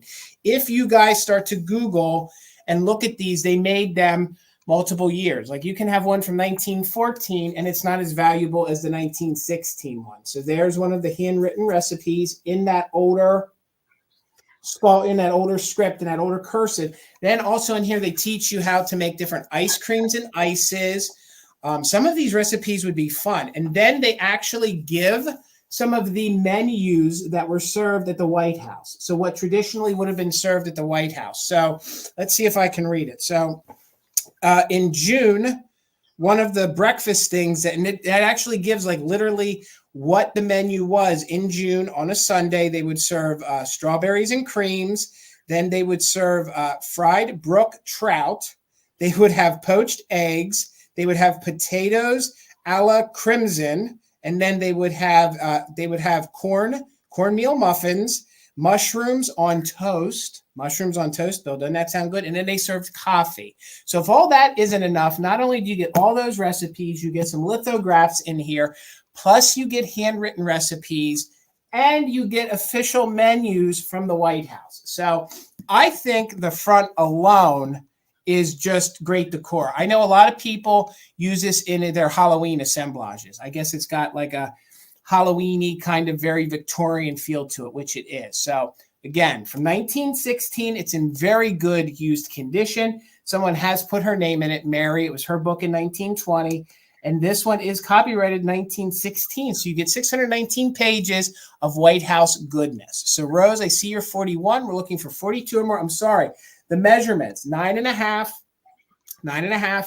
by about 7. And again, it's a nice book that could be placed in a kitchen. This would look good in a modern day kitchen. This would be good table. You know, put it on your coffee table, but you want to be careful with it. But you could definitely use it for that too. And trust me, it's a good read. I was enjoying reading it, but we'll let the owner enjoy it. So we're looking for 42 or more. The fried trout is pretty good breakfast when, okay, all right. I would try it. 42 or more, we are doing just in case for active bidders. So we'll count it down from 20, 19, 18, 17, 16, 15, 14, 13, 12, 11, 10, 9, 8, 7, 6, 5, 4, 3, 2, 1, bid end. If you heard in my latest video, I said my goal for this year is to find the most unique things that I can. I know Bill feels the same way. I know Amy feels the same way. We're trying to bring you guys some unique things that you may not have ever seen before and offer them up to you guys because we want you guys to get and enjoy some different things. All right, so Rose had a just in case of 45, but Circle 7 Farms came in with a just in case of 57, so 46. Congratulations, it's coming to you. It's a good read. You're going to enjoy it. Thank you so much. All right, so Bill. Speaking of unusual things, I have an announcement. If anyone was here specifically for the Christ Sugar and Creamer bridge set, will not be coming tonight. I apologize. There was an accident. So I feel bad if anybody was here waiting for that. I just wanted to announce that it won't be coming if you saw that in my preview. Jason, I'm going to start my next round at $35, and I have a gorgeous seasonal, perfect for the season, fairy lamp. Now, this is pink satin with a white satin base. This is a fairy lamp by Ellie Smith in the wood rose leaf pattern. It's super pretty and it's in great condition. I'm going to give you a close-up as best as I can on the pattern. And in the world of fairy lamps, this is a big one. This is 8 inches tall. This does come in a few other. Thank you, Mick. I'm gonna figure out what to do about it. I will come up with a solution. But it's a super pretty pattern. It also comes in a clear version, and I've seen it in a mix of green and a white satin base. Those are the colors that I'm aware of. But it is really, really pretty, very soft. Looks great with a light in it. And I don't know where I put my little light. Just give me 1 second to show you. Oh, I know where I put it. I sent it to the person who bought the last fairy lamp with me from me. But it's really, really pretty. Really pretty. Again, pink satin in great condition. No chips or cracks. Bill, is that like a cabbage leaf on the top? Is that what I'm seeing? It looks like cabbage leaf, but they call it wood rose leaf. That's the name of the pattern. Gotcha. Oh, and what's really great about this fairy lamp, if you're someone who's prone to breaking things like I might have just done a few seconds ago, it actually has the grooves in it for the little arms that are on the inside to sit on. And with a lot of fairy lamps that don't have those grooves, those arms get chipped a lot. These don't get chipped because there's a place for them to sit. But super, super pretty. Again, made by Ellie Smith, pink satin, wood rose leaf pattern. That's a hard one to find, Bill. I've only had that one time, and it was in a blue. It was in a blue. Really pretty. Yeah, really, really pretty. Yeah, the details aren't coming through. Yeah, I mean, it's a really detailed lamp, and that's a good one to find. And can't you switch out that base with a different base if you had one? Yeah, if you had one in a different color. I did not see one that comes in pink though. This for me, for what I know, this is the pink. The pink shade goes with this base. Right. Okay, so I see a bunch of messages coming in on Instagram about the sugar and creamer. I'll show everyone after I do the countdown. And if anyone's still interested, you can private message me about them because I know a lot of people need them to complete their sets. But one of the handles on the creamer just broke off. Anyway, I'm going to go ahead and start a countdown. Linda is in for the fairy lamp at 35. We're looking for 36 or more. 15, 14, 13, 12, 11, 10, 9, 8, 7, 6, 5, 4, 3, 2, 1. Bid end.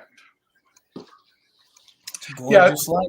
Exactly, Dee. We're just trying to look for things that, you know, you've seen us bring the stars and bars 100 times, right. But this is something new just for us. It keeps it exciting for us too. So just looking for that bid end, and there it is. So Linda had a bid of 37, but with Karen's just in case of 42. Karen, this is yours for $38. And just so everybody can see, this is the gorgeous Christ sugar container, and the handle did just break. It's a clean break. I can either repair it if someone's interested, or I can send it to you to repair yourself, but certainly not going to bring it to an auction with the damage. But the creamer's in great condition. These are just such fun pieces. I can't believe I just did that, but it happens. It happens. Bill. No worries. It happens, Bill. $14. And before anybody bids, I do want everyone to know that I did rewire this, okay? When Tina found this, I was not confident in selling it with the original light in it, so I'm going to show it to you lit. I'll show you. I unscrewed the original light, and then I put a new light kit in it. So it has a new light kit, so it is safe to plug in, okay? I'll show you her with the light off in a moment, but I wanted to show you that she is a little dresser light, okay? She's a little dresser light, but she's also a little fragrance, perfume fragrance like deodorizer, okay? I'll show you how she works. So she is made in Japan, and this one has a toggle on it. The one that was original did not have a toggle on it. So there you can see the original light kit is up inside. I did let the original metal in there, but I was not going to sell her with that original light kit. They had it all electrical taped up. It wasn't safe. So she's this dainty, cute little porcelain, little like mid-century girl. She has no damage. She measures just about 6 inches tall. So she's this dainty little girl with this cute little rose right here. There's no chips to the tips of the rose. And then down here, there's these tulips, and it's all white. She's blonde, and the tulips are like a pink and purple color. Steele, I see you for 14. Thank you so much. Then right here in the back, you can see that little hole right there where her little bow is. What you would do is this would sit, and Bill, I know you sold a poodle that had the little little reservoir in the top. That little reservoir right there behind her bow, you take little droplets of your perfume, and the heat of the bulb heats the porcelain, and then that becomes like a little deodorizer. Like it just sends the perfume throughout the room. So I just want to show you how great detailed she is. She's got this gorgeous flesh color on her. She has the gorgeous pink, and the gold is in very good condition. I will spin her around so you can see there's no damage to the bow. And again, that's how you would have taken the original bulb out. But honestly, that new one is a lot safer. And then it has the little opening so you can run the cord out. So when she sits, like I said, just about 6 inches tall. She's just this cute little porcelain figurine. And I kind of feel like she's getting washed out. So let me get some black behind her here so you guys can see. I also love the fact that her lips look like a little heart. She's got these cute little like chartreuse, maybe they're kind of like a mossy, they're more like a mossy green little bows in her hair. And she is just this little dainty mod little woman. And she does have her original made in Japan, if I can find it here, little made in Japan sticker right up there on the inside. So, and then what you'll do is to get this out, you'll just pinch the metal, pull it out, and you can replace the bulb. So other than that, no chips or cracks. So steel is in at 14. We're looking for 15 or more. And again, she's a little deodorizer. You do a little droplet in there behind the bow. Thank you, Mary. I see you in at 15. So you would just take little droplets of your perfume and put in there, you know, maybe to set the mood, set the tone, and you light her up. And the heat of the incandescent, so you need to always put a little incandescent bulb. The heat of the incandescent will allow that to heat that up so it fills up the room. So I want to kind of turn that off because she gets pretty blown out. So we're looking for 16 or more, and we are doing just in case. No chips or cracks. 20, 19, 18, 17, 16, 15, 14, 13, 12, 11, 10, 9, 8, 7, 6, 5, 4, 3, 2, 1. Bid end. We're looking for 16 or more. Or the bid end from Karen G. Thank you so much, Karen. Our cameras are not being friendly tonight. I know. I don't know why. I keep thinking it's my new glasses, but I think it's the camera. Yeah, I don't know what's going on tonight with that. So there is our bid end. Mary, you didn't need it. Congratulations, Mary. She's coming to you for $15. All right, Bill. $15, Jason. And I'm going to bring another piece of Ellie Smith glass. And I think Jason mentioned this in his preview, that another great and underrated color for this season is black, especially the black amethyst. And I have this gorgeous Ellie Smith black amethyst trophy vase in the Dancing Nymphs pattern. If you look really closely, inside of this beautiful heart, there's a heart shape on the front. It's an impression, are two nymphs that are dancing. And I just think this is super cool for this time of the year. I also love, you can see on the bottom, how the base is the points are off to the side and the front. It's not sitting on a square in a typical way. It's sitting on a diamond, which I think is super cool. And I don't need to tell you all this, how great really striking red color looks in a black vase. But just to kind of give you an idea of what red roses might look like in it, how amazing is that? It's just such a good color combination, such a pretty vase. In probably 8 more days, another Shop With Me is going to, well, a lot of them are coming up, but the one that's going to be loaded up in 8 days on YouTube, you're going to see me find, not this one, I already have this one. You're going to see me find a bunch in the store, and you're going to see how much they were asking for them. But it's super pretty. Again, this is the black amethyst, technically milk glass, with the Dancing Nymph pattern. It's focusing really nicely now. How pretty are those ladies? And that's a heart around them too, right? Yeah, at the bottom. Gorgeous. No chips or cracks, really great condition. The only thing with this that I've noticed, because I've owned it for a little while, is you got to clean it a lot because your thumbprints will be seen on it. And the back is plain. So if you decided there was a time where you didn't want a side with a design, you have the back that's plain. But I just think these little dancing nymphs are gorgeous. So I'm going to count it down. If anyone else is interested, now is the time to get your bid in. It is really nice, Mary. I think it's really beautiful and symmetrical and all the things that our eyes love about art. So we're looking for 26 or more. 20, 19, 18, 17, 16, 15, 14, 13, 12, 11, 10, 9, 8, 7, 6, 5, 4, 3, 2, 1. Bid end. Thank you, Holly, for dropping all those links. We appreciate it.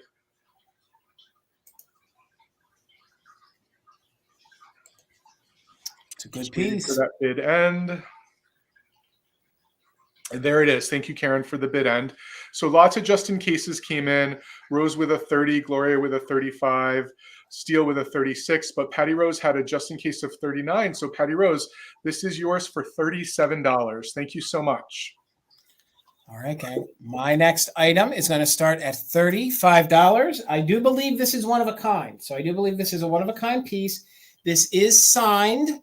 It is a pencil, so it is like an etching. It's a pencil etching. It is signed on the bottom, and it is from 1913, okay? It's in a period-correct frame. I'm going to keep tilting it so that the glare isn't on it.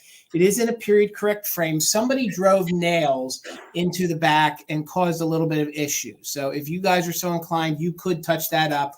That is it's almost like a composition. It's almost like a period-correct, like a chalkware composition style frame, that oval frame that it's in, and the glass has the waves to it when you look at it up close. Thank you, Gloria. I see you in at 40. So I believe the glass is original to it. So like I said, it is a pencil. It is an etching. I believe that it is one of a kind. I couldn't find the artist. It is signed M.E. Gunth, 1913. And it's this gorgeous Gibson style girl. So there, I just wanted to show you guys the date on it. It fully measures just about 12 and a half inches long and about 10 and a half across. So let's get in on these details. Gorgeous with her hair up. Again, I believe it's probably Gibson style girl. She has this like opened back top or opened back dress. Oh, that glare.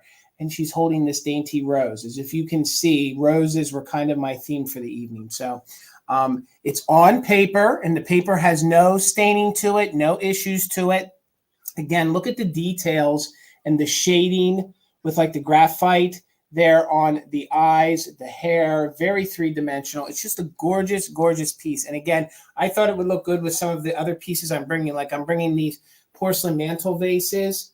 So like how good would that look together if you had that up on a up on your wall or up on a vanity, and then had your two little mantle vases there with it. Thank you, Patsy. I see you in at 43. So we're looking for 44 or more.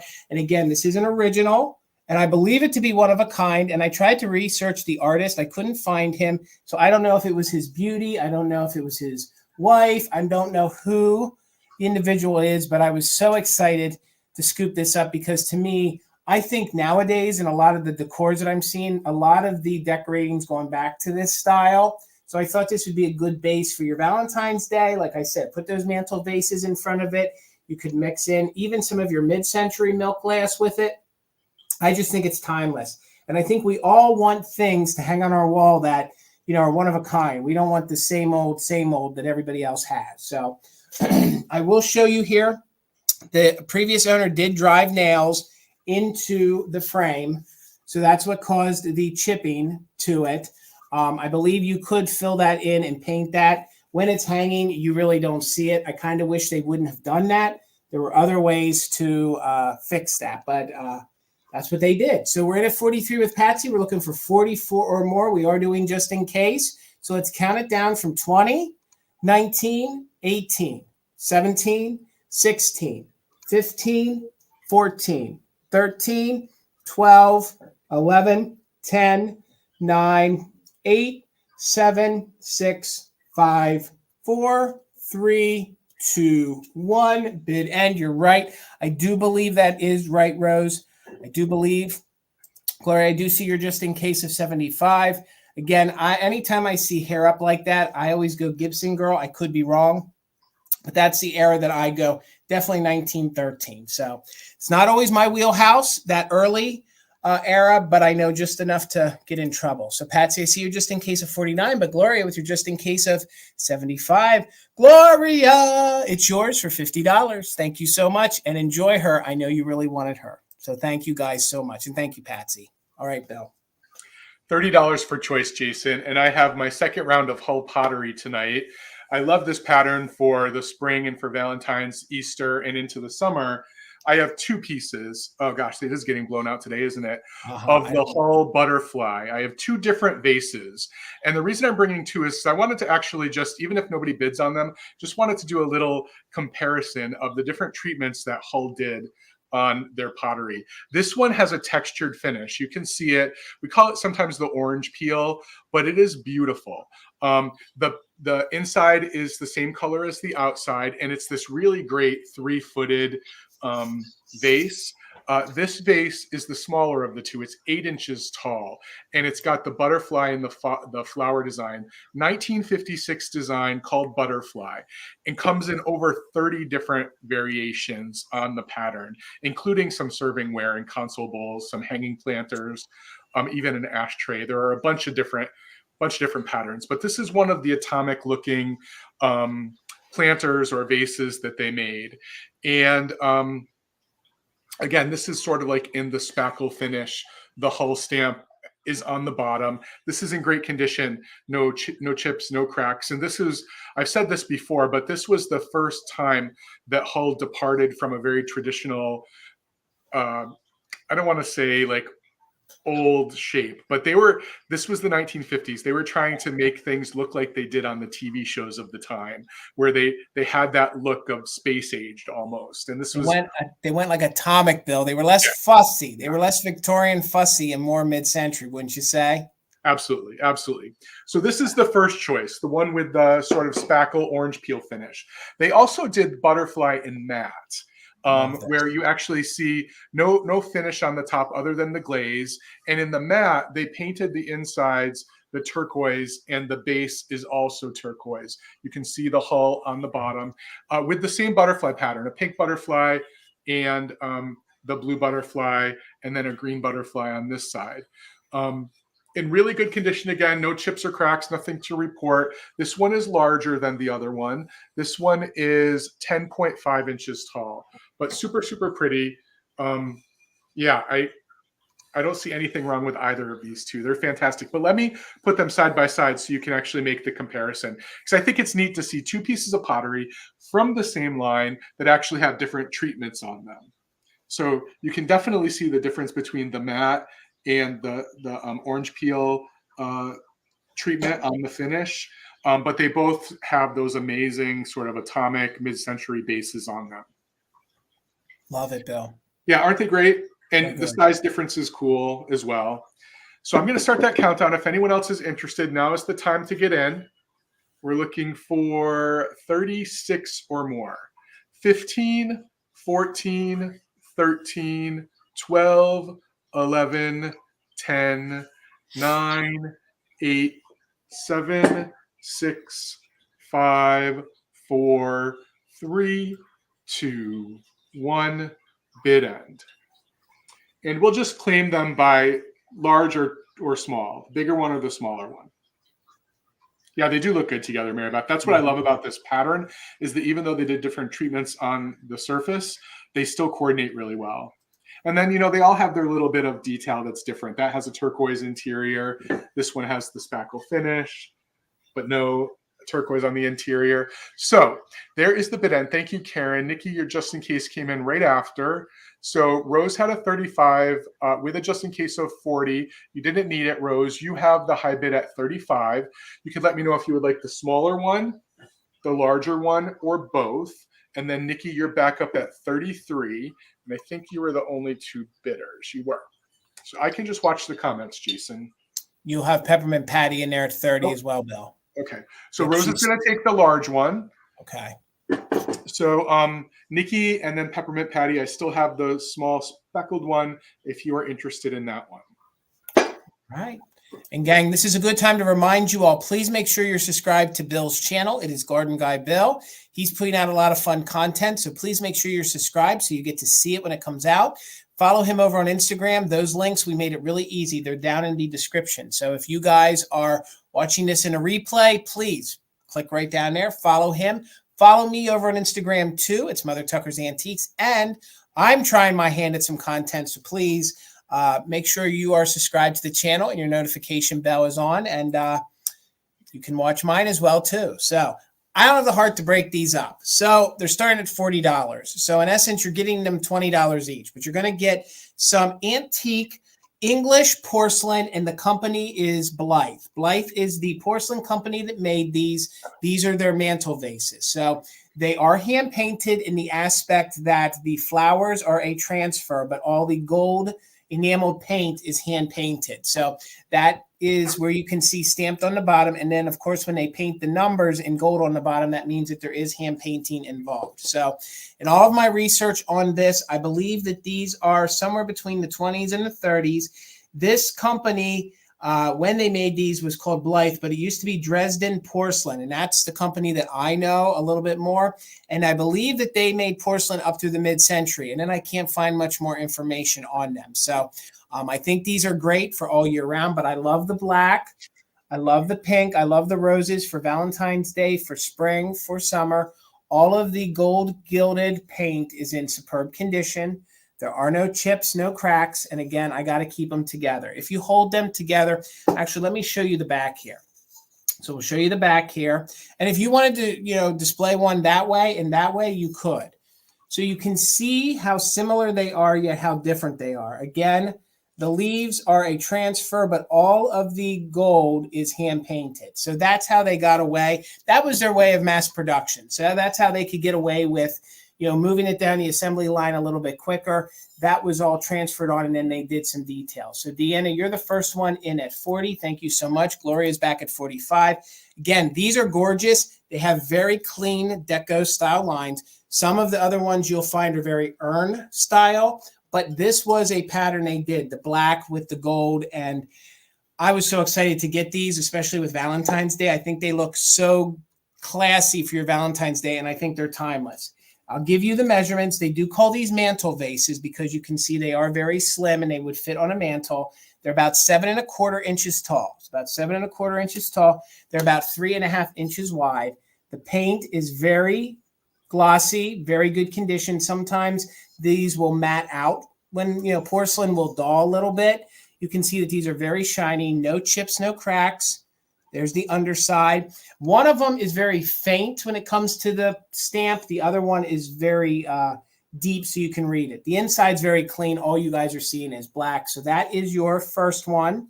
And then the second one has a good part of the insignia on the bottom. And again, you can see the painted gold. That just means that there's some hand painting involved. I want to hold it like this so you can see that the gold is good and rich all the way around. A lot of times on porcelain pieces that will wear off. For the most part, it's all intact here around the top. And there, you can see inside that these are very clean. They were very well taken care of. So Gloria is in at 45. Again, you're going to get them both. I didn't have the heart to break them up. I'm sorry if somebody wanted one or somebody wanted two. I'm a balanced person, and I think these have been together for a long time. I think they kind of need to stay together. So again, these gorgeous pink roses. You got some buds, you got some almost fully opened ones, and some hand painting with the enamel gilded paint. And it is antique. Blythe is the porcelain company. So let's count it down, 46 or more. We are doing just in case from 20, 19, 18, 17, 16, 15, 14, 13, 12, 11, 10, 9, 8, 7, 6, 5, 4, 3, 2, 1. Bid. And I'm just moving them to get the glare off so you guys can see. Maybe we'll just get in close here so you can see all the great detail. And even from a distance, if they were on a mantle and you were sitting like a couple of feet away, you're going to see all that great detail. So there's the bid end. Gloria, you didn't need it. They're yours for $45. Congratulations. They're going to look good with the picture. It's the full package. All right. Thank you so much. All right, Bill. $1, Jason. Okay. And I have a mystery tin tonight in this really amazing Sweetheart Cookies tin. Now, the tin itself has patina, but to find an amazing Valentine's tin like this doesn't come along every day. But I do want people to know that there are scratches and a little bit of wear up here on the top. And it is a Hills of Westchester Sweetheart Cookie Tin. Super, super sweet. Now, as a little tin topper, I put this vintage set of flocked bears holding a heart that are posed on top of a little basket in a heart shape on the top. And inside the mystery tin are 20 pieces of vintage Valentine's ephemera. It includes 10 pieces of paper, Valentine's postcards, that sort of thing, and then 10 other things like vintage cake toppers, cake candle holders, ornaments, a bunch of different stuff. So 20 items on the inside, plus the package topper and the tin.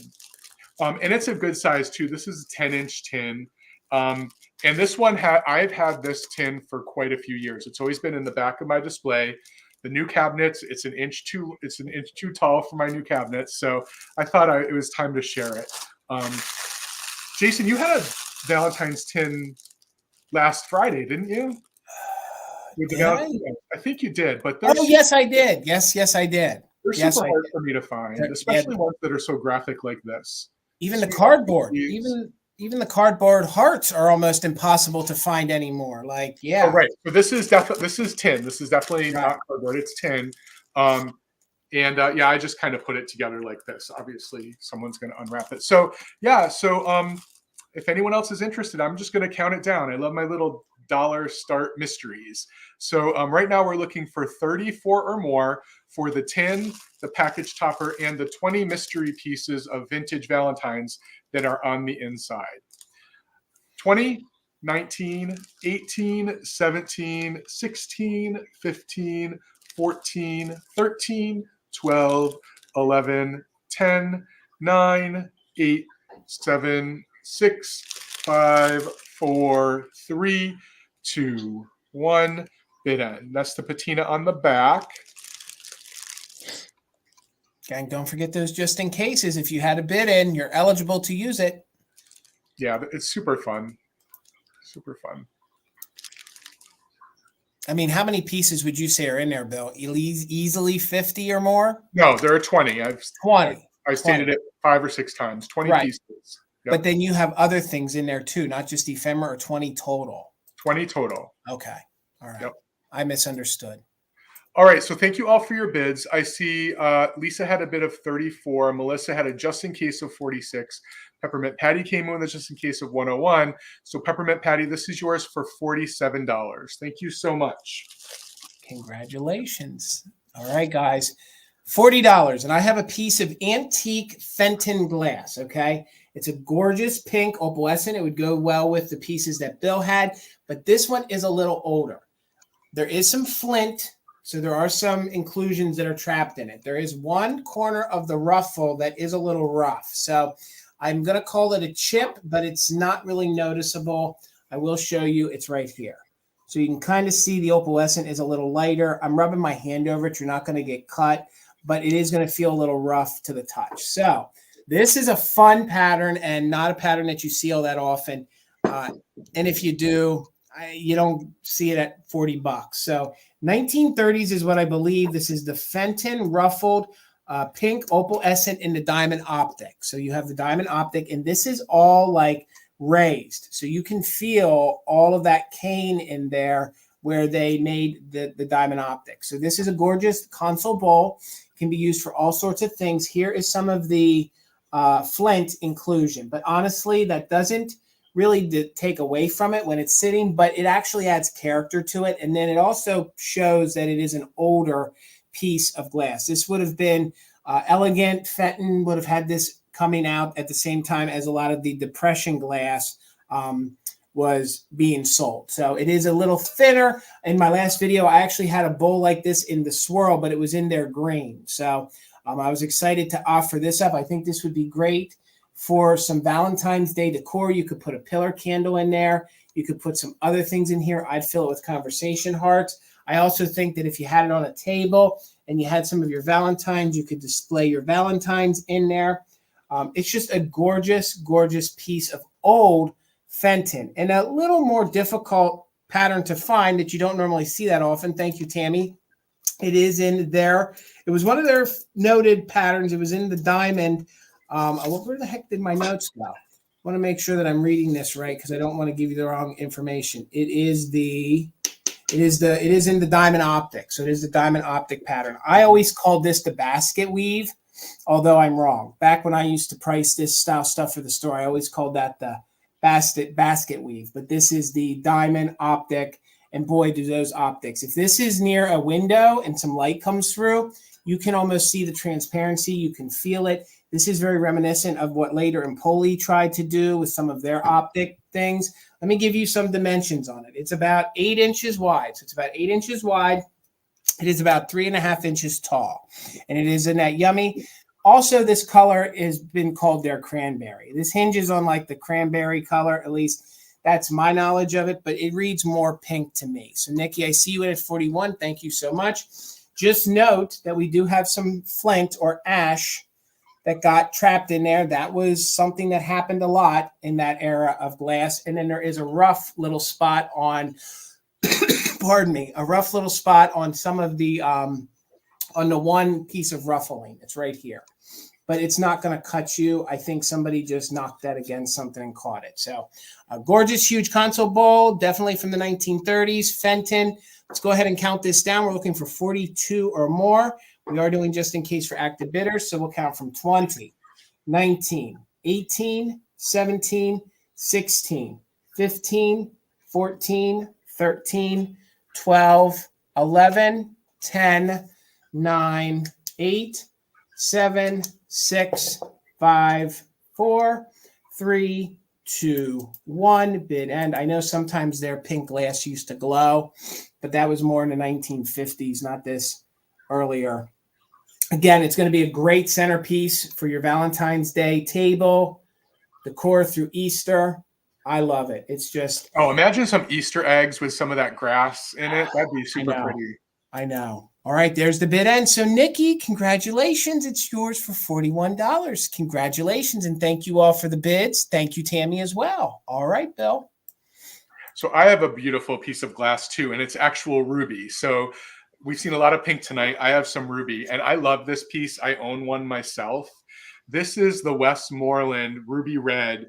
A lot of people call it the lattice. Oh, did I say the start price, Jason? I'm sorry. No. 45. All right. 45.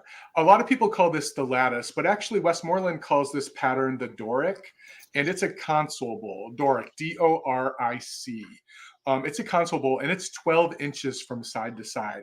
How pretty would this be to weave some ribbon through it for the different holidays, just to kind of have another color in it? And if you notice the bottom, while this is ruby glass, there is a huge concentration of cadmium down there at the bottom. Do you see that orangish glow? So if this is something that you like, there's an amazing concentration of cadmium in the bottom, so it does glow there.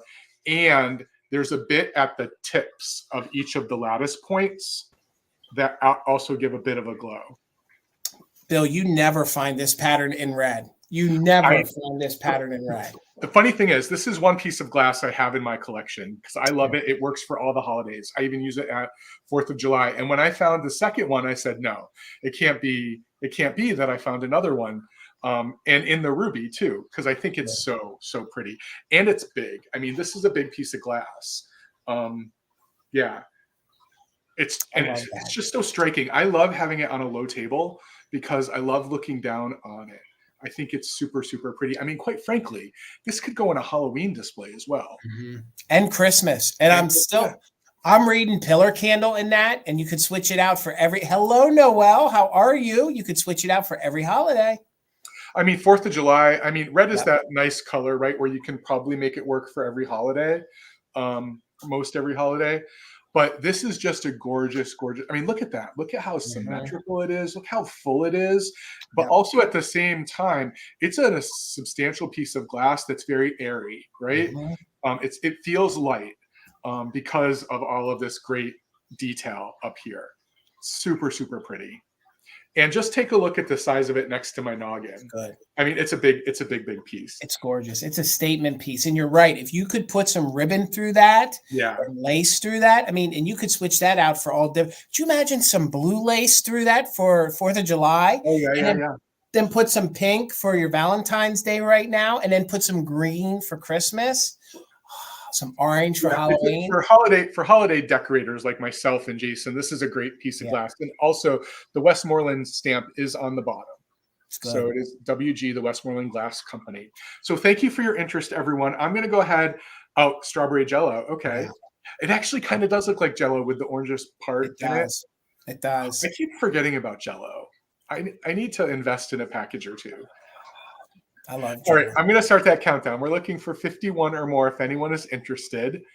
20, 19, 18, 17, 16, 15, 14, 13, 12, 11, 10, 9, 8, 7, 6, 5, 4, 3, 2, 1.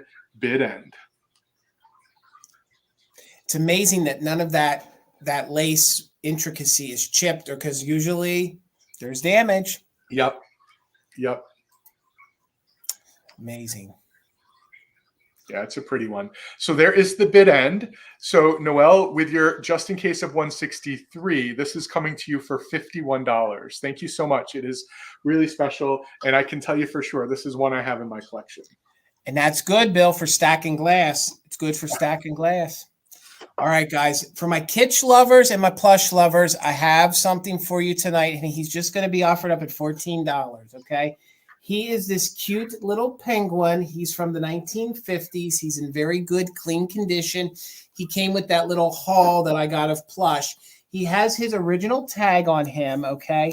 And the company, and I did research, they made plush for a long time, but I didn't find one like this from the 1950s anywhere. And it is Mary Meyer, and it says it on the inside, it is filled with foam rubber filling. Now, he sits really well, okay?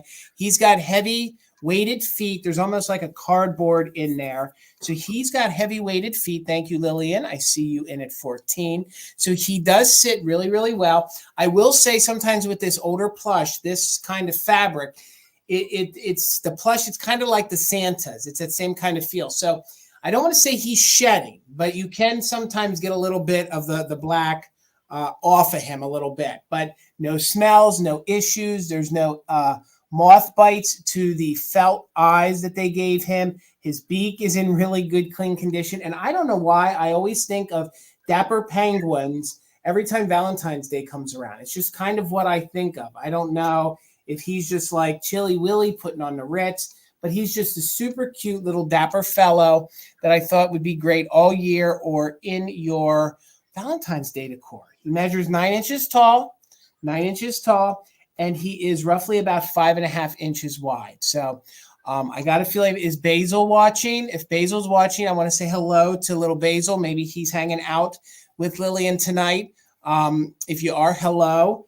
And we're looking for 15 or more. So let's go ahead and count the little nugget down. We are doing just in case for active bidders. So 20, 19, 18, 17, 16, 15, 14, 13, 12, 11, 10, 9, 8, 7, 6, 5, 4, Iceberg. 3, 2, 1. Bid end. I got a feeling this little guy's going to get a good home with a plush collector. And it means I can send the one that I promised him. So, buddy, if your mom wins this here, the one I told you about will be coming along with him. So congratulations, Basil. He's coming home to live with your plush collection. I'm so happy, and I got the one we'll send with it. So congratulations, and thank you so much. All right, Bill. $12, Jason, and I have some more pink glass. While I can't bring the Christ sugar and creamer, I can bring this gorgeous little set of Jeanette second Jeanette piece I've had today, actually. Oh, they look horrible on the, let me get them on the black base. These are the Jeanette Cubist glass in amazing condition, sugar and creamer. Super, super pretty. They are in a very similar pattern that we see with Fostoria.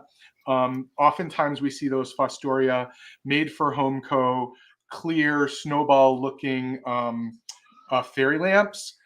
This is Jeanette's version of that American pattern that Fostoria made, called the Cubist pattern. I'm going to try to give you a close-up look on each one of them, but it is the price is for the set, for the sugar and the creamer. You get some black. Yeah, so you can really see that nice optic, and it just looks like cubes stacked on one another in this really beautiful palish pink color. No chips, no cracks, just really, really good condition. Jeanette Glass is famous for having this design on the bottom, very similar to the tray that I showed earlier, with a lot of detail on the bottom of the piece as well. And it is a two-handled sugar bowl. The sugar bowl, you can see that Cubist pattern a little bit better than with the creamer, but super, super pretty.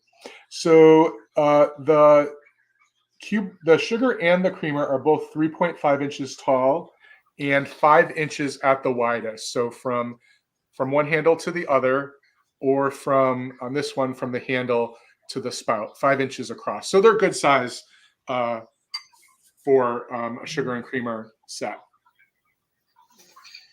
Good night, Shannon. Thanks for joining us. Hope you feel better.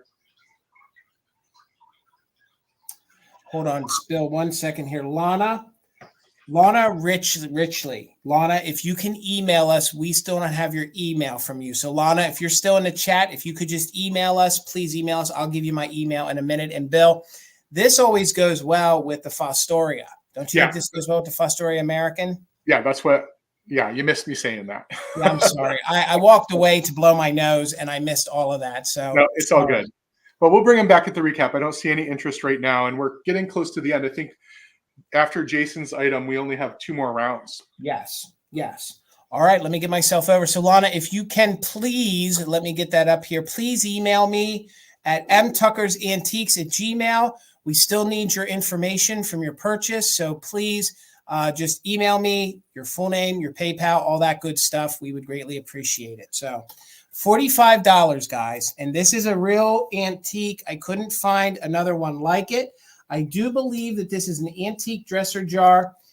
It is in the Bohemian style. So if you guys know antique glass, this is all hand painted. It has these gorgeous violets on top of it. You can see the waviness to it. This is actually how they did opalescent in the turn of the century.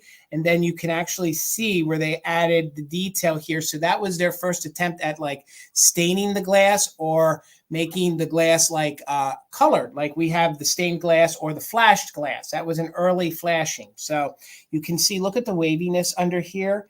I am amazed that I found this in such great condition. You can see there is a little flint inclusion. Thank you so much, Circle 7. This is actually a brass. The brass, I want to make sure I have all this right. It has the brass lip around it, and actually it is glass underneath it. So that is the hinge is not broke. The hinge is very good condition.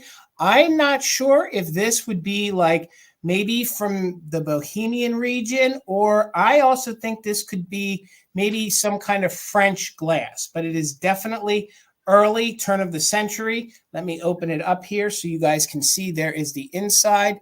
There are no chips. There are no cracks to this piece. This is just a gorgeous, almost, I couldn't find any other variations of it. And the fact that this little hinge and that brass, they actually molded that to the glass. So it's all adhered to it. And then you can see how they soldered the hinge on. So it's in very good condition. It has all that little bit of like enameled work to it. It measures just about 5 inches wide at the widest point, and it's about 2.5 inches tall. So if you guys do a little bit of research on these, you will see that these are very, very collectible, and I was amazed to find one in this good of condition. Usually they're not this detailed, and they don't normally have this, I'm drawing a blank right now. It's like the textured paint. They did a lot of it on porcelains and things. Moriage. It has like the Moriage almost kind of effect to it here on the gold enameling. So again, I would date this piece. I'm trying to read my notes here. I would say it's probably from the 1900s, like 1910 era, maybe a little earlier, right turn of the century. Again, this is an antique dresser piece. And when you see it in person, you'll see the waviness in the glass, which also, if you guys go to antique stores or you look at glass and you see that there's wear on the bottom, that's actually a good sign, because if glass is a reproduction, you really can't reproduce all that original wear to the glass from all the years of it being moved across the surface. So that's a good indicator. I did check the whole rim. I couldn't find any insignias, no names. I wish there would have been like a little insignia that said Paris or maybe Czech or something like that. I do believe that this is probably European. My guess, it would be probably almost a French glass. That's what I think. But that's me guessing. I do agree with Bill. Unless I have a name, I don't feel confident in saying it. So I can just throw all the facts about it that I know, and then you can, base your opinion from that. And you can see where it is the cranberry effect to it. So this is their first earlier attempt at opalescence, and cranberry in their early attempt at flashing. And in natural light, it does read, thank you, Dusty Moose, it does read very cranberry. So you do see a lot more of that come through the whole piece. And it is all hand painted with these gorgeous little lavender flowers on there. Let's go ahead and count it down. We're in at 50 with Melissa. Thank you so much. And usually those hinges are always broke. So there's no breakage. This was well loved and taken care of, and the handle's in good condition. So we're going to count it down, 51 or more. We are doing just in case for active bidders. So 20, 19, 18, 17, 16, 15, 14, 13, 12, 11, 10, 9, 8, 7, 6, 5, 4, 3, 2, 1. Bid end. I couldn't find any examples of this pattern online, but I can find other sculpts that are like this. So I see your just in cases. Thank you guys so much. Gorgeous piece of antique glass, little dresser jar. Can be used for so many things, and it's just gorgeous the way it is. So there's the bid end. So Melissa had a just in case of 57, but Circle 7 Farms had a just in case of 76. So for 58, it's coming to you. Thank you so much.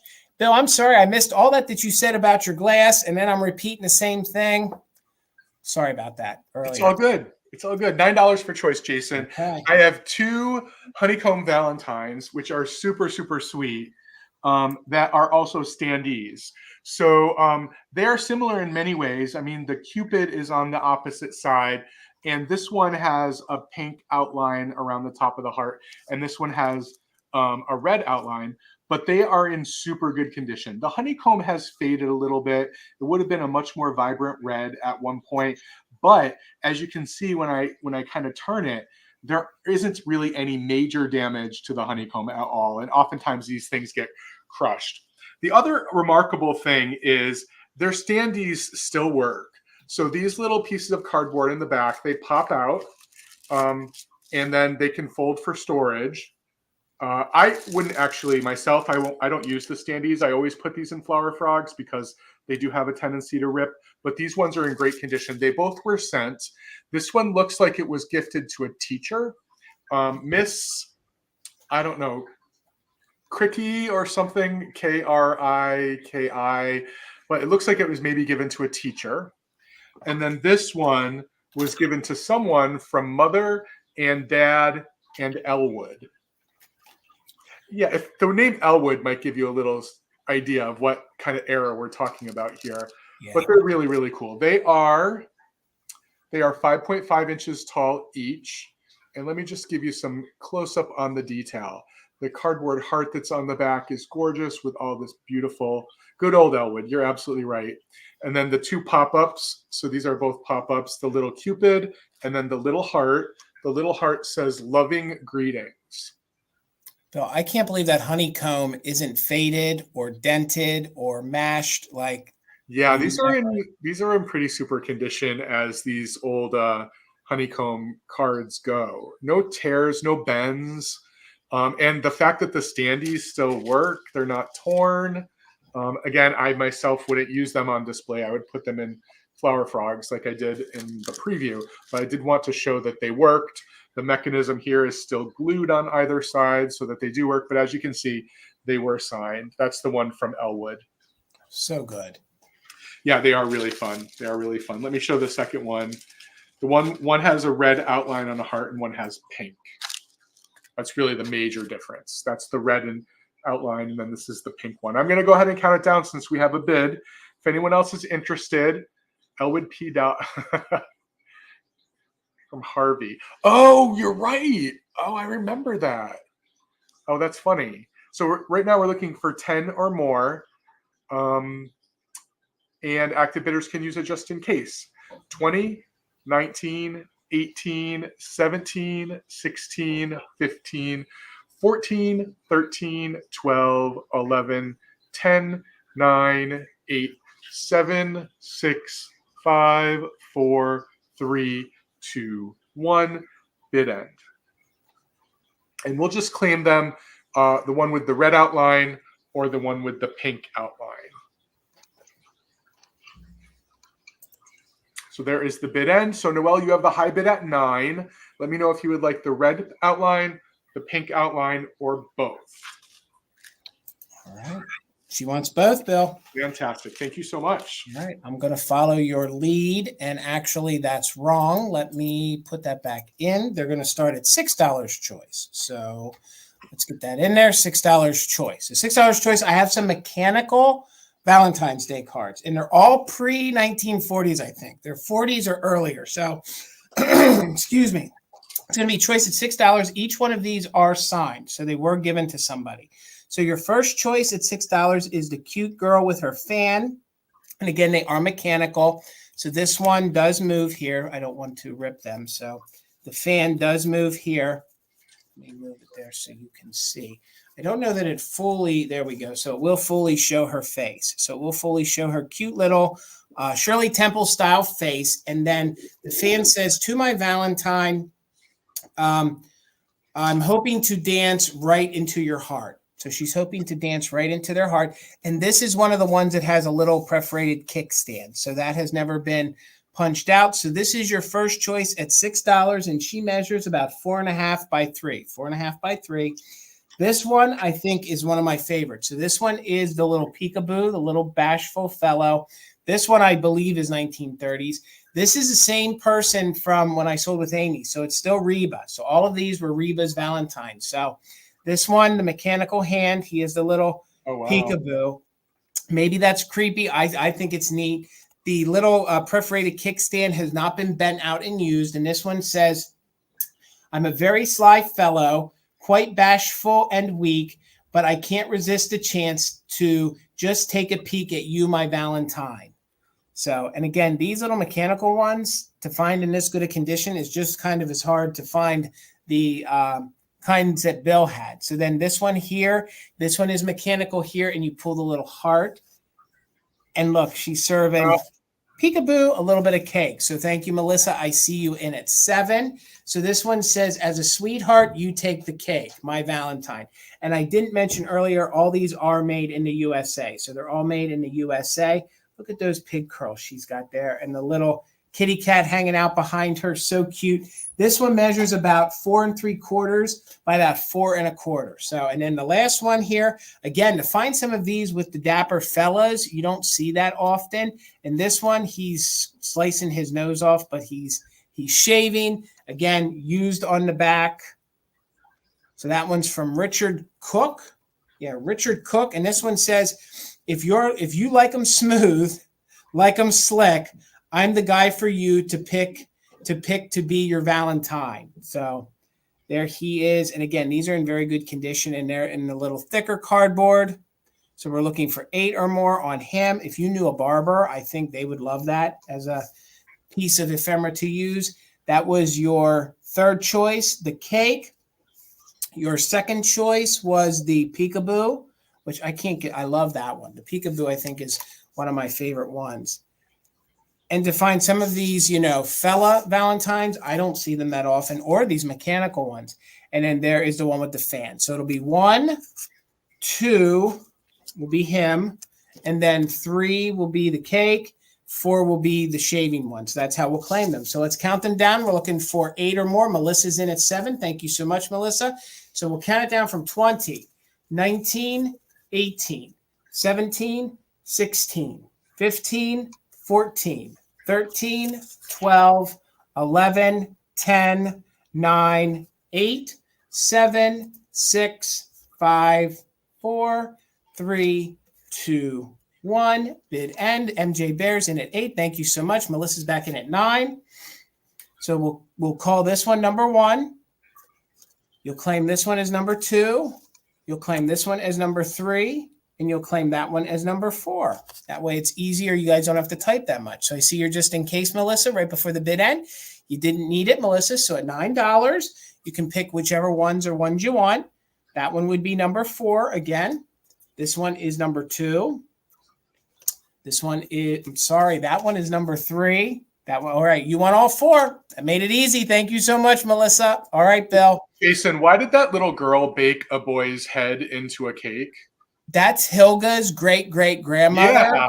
Yeah, that was a little... Yeah, that was good. This is our last round, everyone. But before we get into our last round, on behalf of myself and Jason, I just wanted to thank you all who have been watching our videos. We've both been kind of going overtime on posting interesting content for people to watch. And it's so great that so many of you are watching and commenting. We really enjoy putting them together. And as long as people keep watching and enjoying them and letting us know what you want, we'll continue to do it. It's been super fun.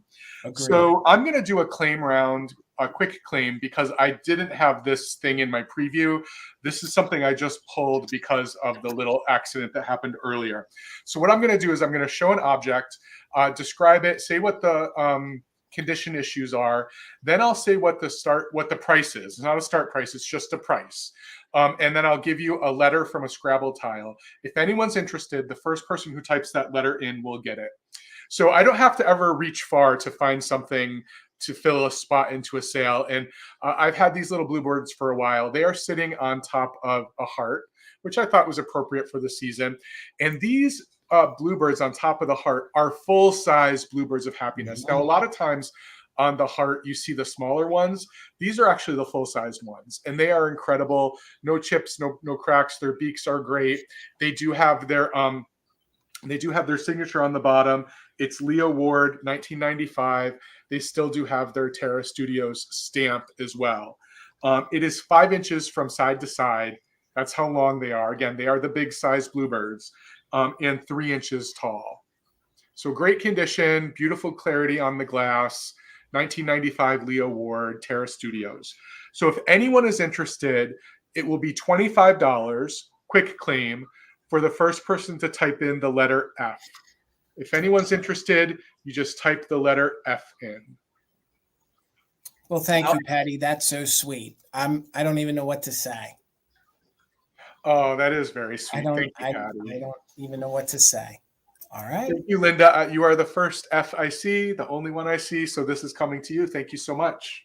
All right. My last item is going to be $14. $14. And it is a piece of Italian pottery. Okay. So I know a lot of times wheat is something we decorate with in the fall, but I'll explain to you why I offered the wheat right now. So it is Italian pottery. Again, to find pink in Italian pottery, you don't find it that often. There's no chips, no cracks. I don't believe this was a jardiniere. Me and Tina went back and forth. There's no rim on it. This is definitely one of their round bulbed vases. There's a lot of areas here where there could be chips. There is some roughness, but there's none of that tan pottery coming through that I could vouch. Maybe some thinness with the paint. But the reason why I brought this was twofold. One, it's pink. 2, it was my mid-century for the evening. It was Italian pottery. But there is some significance to wheat and when they put it on things. So love and charity is a significance of wheat. So when they place wheat on something, especially in Victorian times, it meant love and charity. It also meant spiritual nourishment. All those things I thought would be great for the new year. They would be great for a Valentine's Day decor. Plus it's pink, Plus it's Italian pottery. I think it's beautiful. That is so pretty. And Bill, I don't normally find it this detailed where they actually have it like 3-dimensional. Yeah, it's textured. It's great. Yes. Yep. And you can see that there's no chips, no cracks. It is just your round bulb vase, but it is a higher quality because there is some insignia under there. It's not just Italy. So some artist did sign that. So it's definitely hand painted. It doesn't look airbrushed. Agreed. You're right. So it's not like it's not like assembly line. It's not right, an assembly line piece. Right. And you can see that there's no major crazing to it. It's just a gorgeous piece of Italian pottery. And of course, you can see inside. I don't know that it was ever used. So I thought maybe you could use this as a planter. Thank you so much. I see you in at 14. I thought maybe you could use this as maybe to hold some of your paintbrushes if you are, looking for something on your desk and you had larger pieces. I don't know, pencils or pens might get lost in there because it is a little large. Let me give you the dimensions again.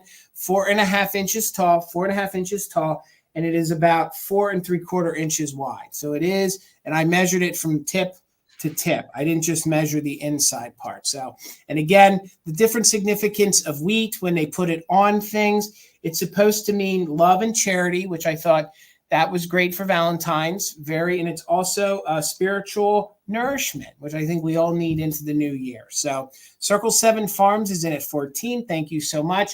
No chips, no cracks, maybe just some roughness that I'm seeing. There might be just a little roughness right here, but nothing majorly chipped out like this pottery does. So counting it down from 20, 19, 18, 17, 16, 15, 14, 13, 12, 11, 10, 9, 8, 7, 6, 5, 4, 3, 2, 1. Bid end. Good night, Dusty Moose. Have a good night. It was good seeing you. I don't think you're going to need your just in case Circle 7 Farm. And forgive me, I forget your first name already. But it's yours for $14. All right, Bill, did you have anything to recap? Yep. Okay. Yep. So we're at the point in our broadcast, everyone. We're going to bring back anything that wasn't claimed earlier. We'll do it quickly. We'll show you the item, say what the start price is, describe it. And if there's any interest, you can throw a bid into the chat. As soon as we see a bid or two come in, we'll start a countdown. So this kind of moves fast and furious just to see if there's anybody who wants these items before the end of the sale. So I did have one item for $12. If anyone was interested, I had those Jeanette Cubist pink glass sugar and creamer. $12 if anyone's interested. They are 3.5 inches tall, 3 inches tall, 5 inches across. Gorgeous little set. And something I was telling Jason before the sale, for me this year in 2024, if you're watching this on the replay and you see something that wasn't claimed, everything that I sell that isn't claimed by the end of the sale, within a day or two, will be listed on the virtual antique marketplace or VAMP. So if you see something that wasn't claimed, like this set, you can go over to VAMP and take a look. All right. And Laura, thank you so much. $20. And I'm surprised nobody wanted this. For $20, it's actually a new old stock spice rack.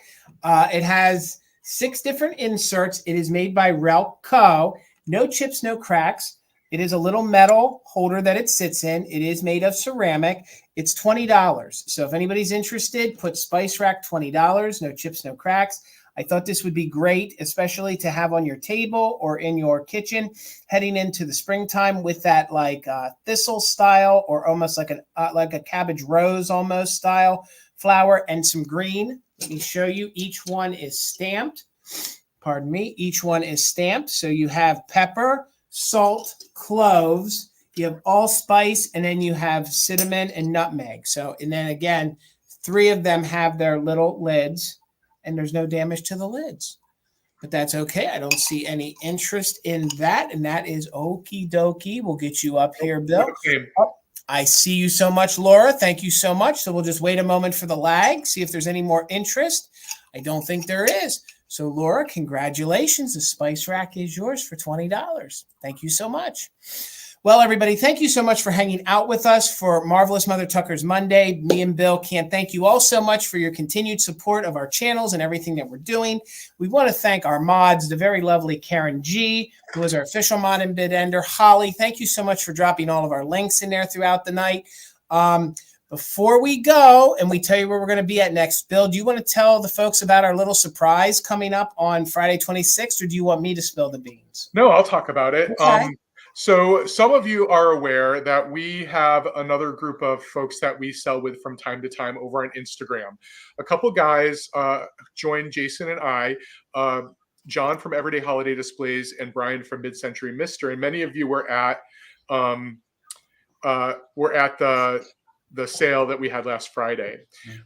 We have decided, instead of just doing a sale once a month on Instagram, that we're going to do 2 sales a month on a Friday evening. And the second sale each month is going to be over here on Mother Tucker's YouTube channel. The 4 of us just really like getting together. We all love holidays. We all love vintage. They have some great stuff. So we thought that the people on YouTube who don't like going over to Instagram could really benefit from the 4 of us getting together over here every once in a while. So our next sale is going to be on the 20-something. What did you say, Jason? Friday the 26th. So Friday the 26th. Yep. At 8 p.m. Eastern, and all 4 of us will be here. So, Bill, what else do you have lined up this week? What else do you have this week? Nothing? Nope. I'm good. I'm good this week. I'll be back next Monday right here at the same time, same place. All right, guys. Well, I will be back this Wednesday with our vintage sister, Amy, Enamour Amy, for fantastic finds. So, guys, please come back to the channel. We'll see you this Wednesday at 8 p.m. Eastern with Amy of Enamour Amy for Fantastic Finds live sale. Till then, we hope you guys. Yes, Bill. I just see Dawn's question. Dawn, that F stands for federal. Yes. Yep. Well, guys, thank you so much for hanging out with us. We hope you had a good holiday weekend. We hope we set the tone for the rest of your week. And I'll see you Wednesday and then back here again on Monday. Till then, guys, have a great night. Thanks, Goodbye, everyone. everybody. Thank you so much. Bye.